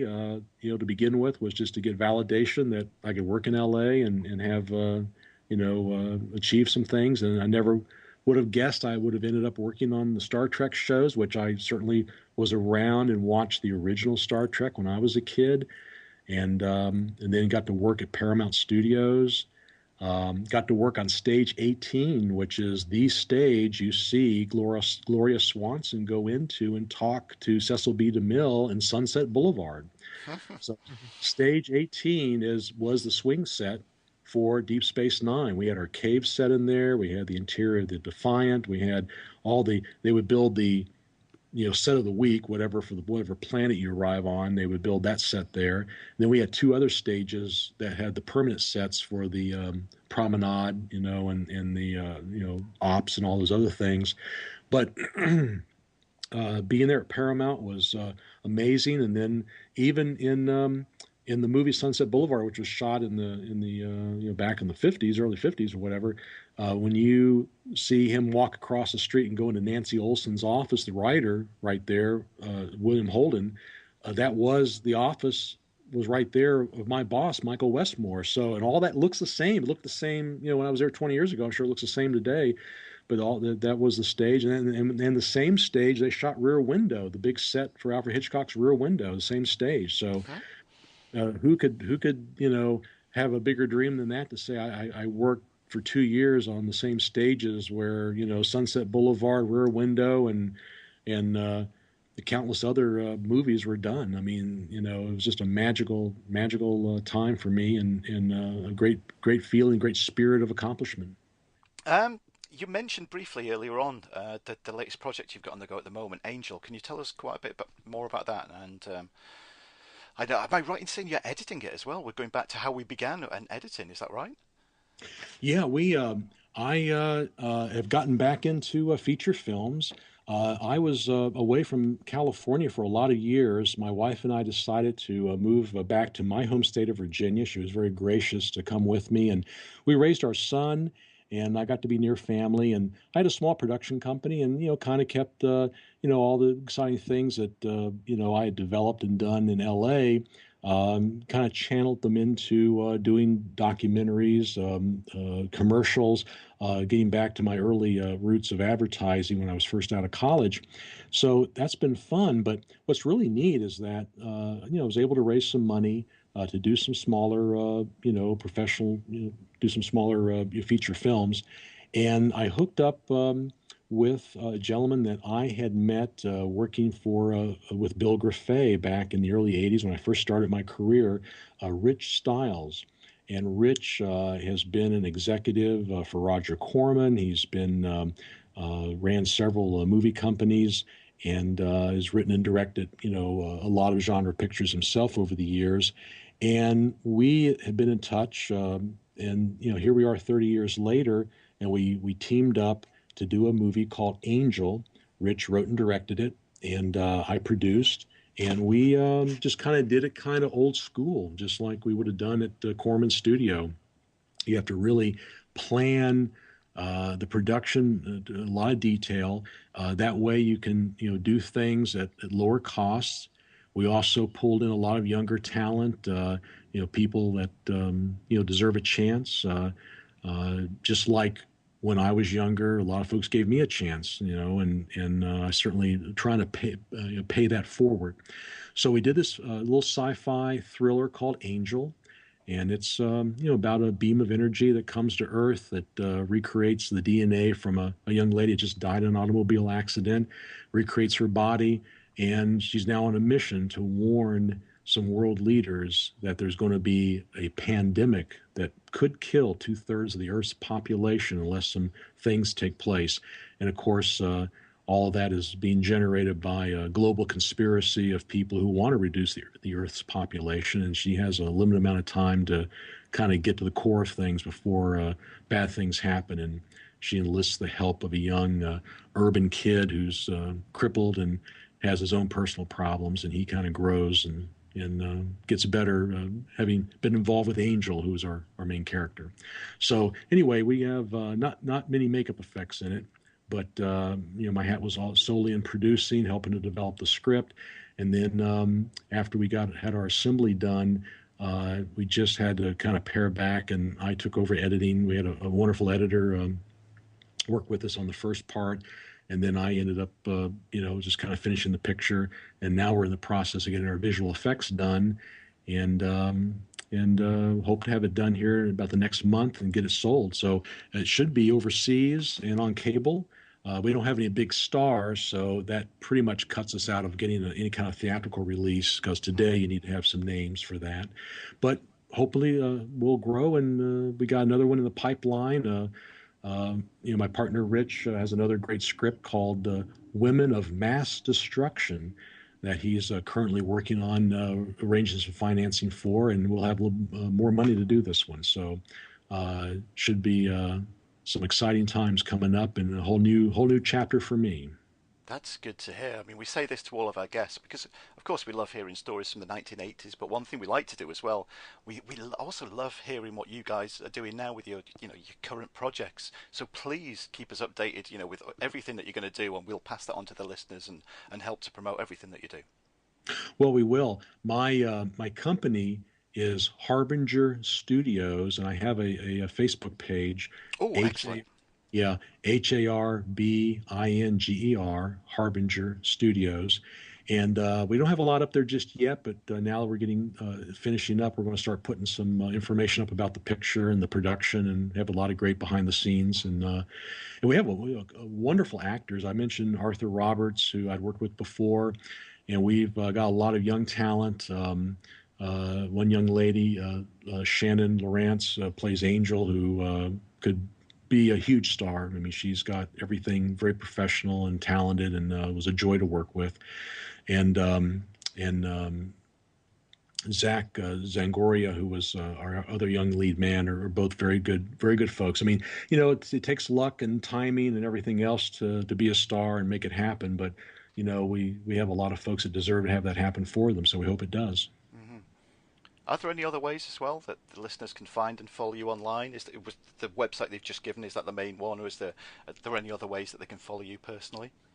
Well, they can Facebook me, Dean Gates, and so I'm under Facebook at Dean Gates, and I mostly just keep that to fan information and stuff, and just when I see things come up from other people, I share other movies and things I've worked on. Most of it's just sharing information about the past movies I've done and things like that. So if they want to friend me there, I'd be more than happy to stay in touch with people that way, and that'll be a good way to. I'll let people know future things as they come up. Well, that's good. And as always, what we do is all the links that you've given us will be on this week's podcast notes on our website. Um, Dean, it's been a wonderful evening. It really has. We've had such a great time listening to all your stories. We could happily sit here for hours more. It's been so good. Well, I have a few more for next time, so we've scratched the surface, but this has been a delight, and appreciate you guys so much. I've enjoyed listening to your other podcasts and what you're doing, and just appreciate you keeping the flames going and keeping folks interested. And this is this kind of community is what it's all about. I'm really grateful to be a part of it. Oh, that's good to hear. Thank you. And keep those stories primed for part two, because I think once again you're a guest we're definitely going to have back on for more stories. That's for sure. Oh yes, All definitely. right, sounds good. Thanks, guys. All right. Thank you again, Dean. Thank you so much. Thank you. All Bye righty, bye bye. bye. Bye Bye now. bye. Bye. Well, what can I say, Tom? 2014. How's it going so far? Not too bad, is it? Not too bad at all. Wow, what was that? That was almost approaching 2.5 hours. Brilliant. Absolutely Superb. brilliant. Wow. And it sounds like more stories to tell. Again, looks like another guest that we're going to have back on. I mean, Yeah, we're gonna have to make a list of the people we want to have. exactly. I mean, come on, listeners, listening to this, who doesn't want to hear more stories from Dean? I certainly do, that's for sure. Oh yeah, most definitely, most definitely. Oh, yeah. Well, Tom, over to you, mate, to let listeners know how they can find and follow us online. Yep, our website is 80spicturehouse.co.uk or .com. Our email is contact@80spicturehouse.co.uk. Alternatively, at the top of our website, there's a contact us form. Our Twitter is at 80spicturehouse. Our Facebook is facebook.com/80spicturehouse. And if you go back to the website, you can find our links to YouTube, Reddit, and Pinterest, and probably Instagram. All the social medias on there. It certainly is. Well, I guess all that remains to be said is a huge thank you to Dean for joining us, and a huge thank you to you as well for listening to us. I'm not going to say what we've got now. Every time I say we've got such and such planned for the next episode, everything changes, doesn't it? Well, Some, as it stands, we are what's it? It was Wednesday today, isn't it? We are a week removed from our next probable episode, which is another in conversation with. mm, So, but but it's a week there, so who knows? I know I've said this so many times before, and things have changed. So all I will say is stay subscribed, keep listening, and who knows what we're going to throw at you next, because there's a lot still to record. That's for sure. Very much so. Yeah. All right. So yeah, thank you for listening, and we will be back very, very soon.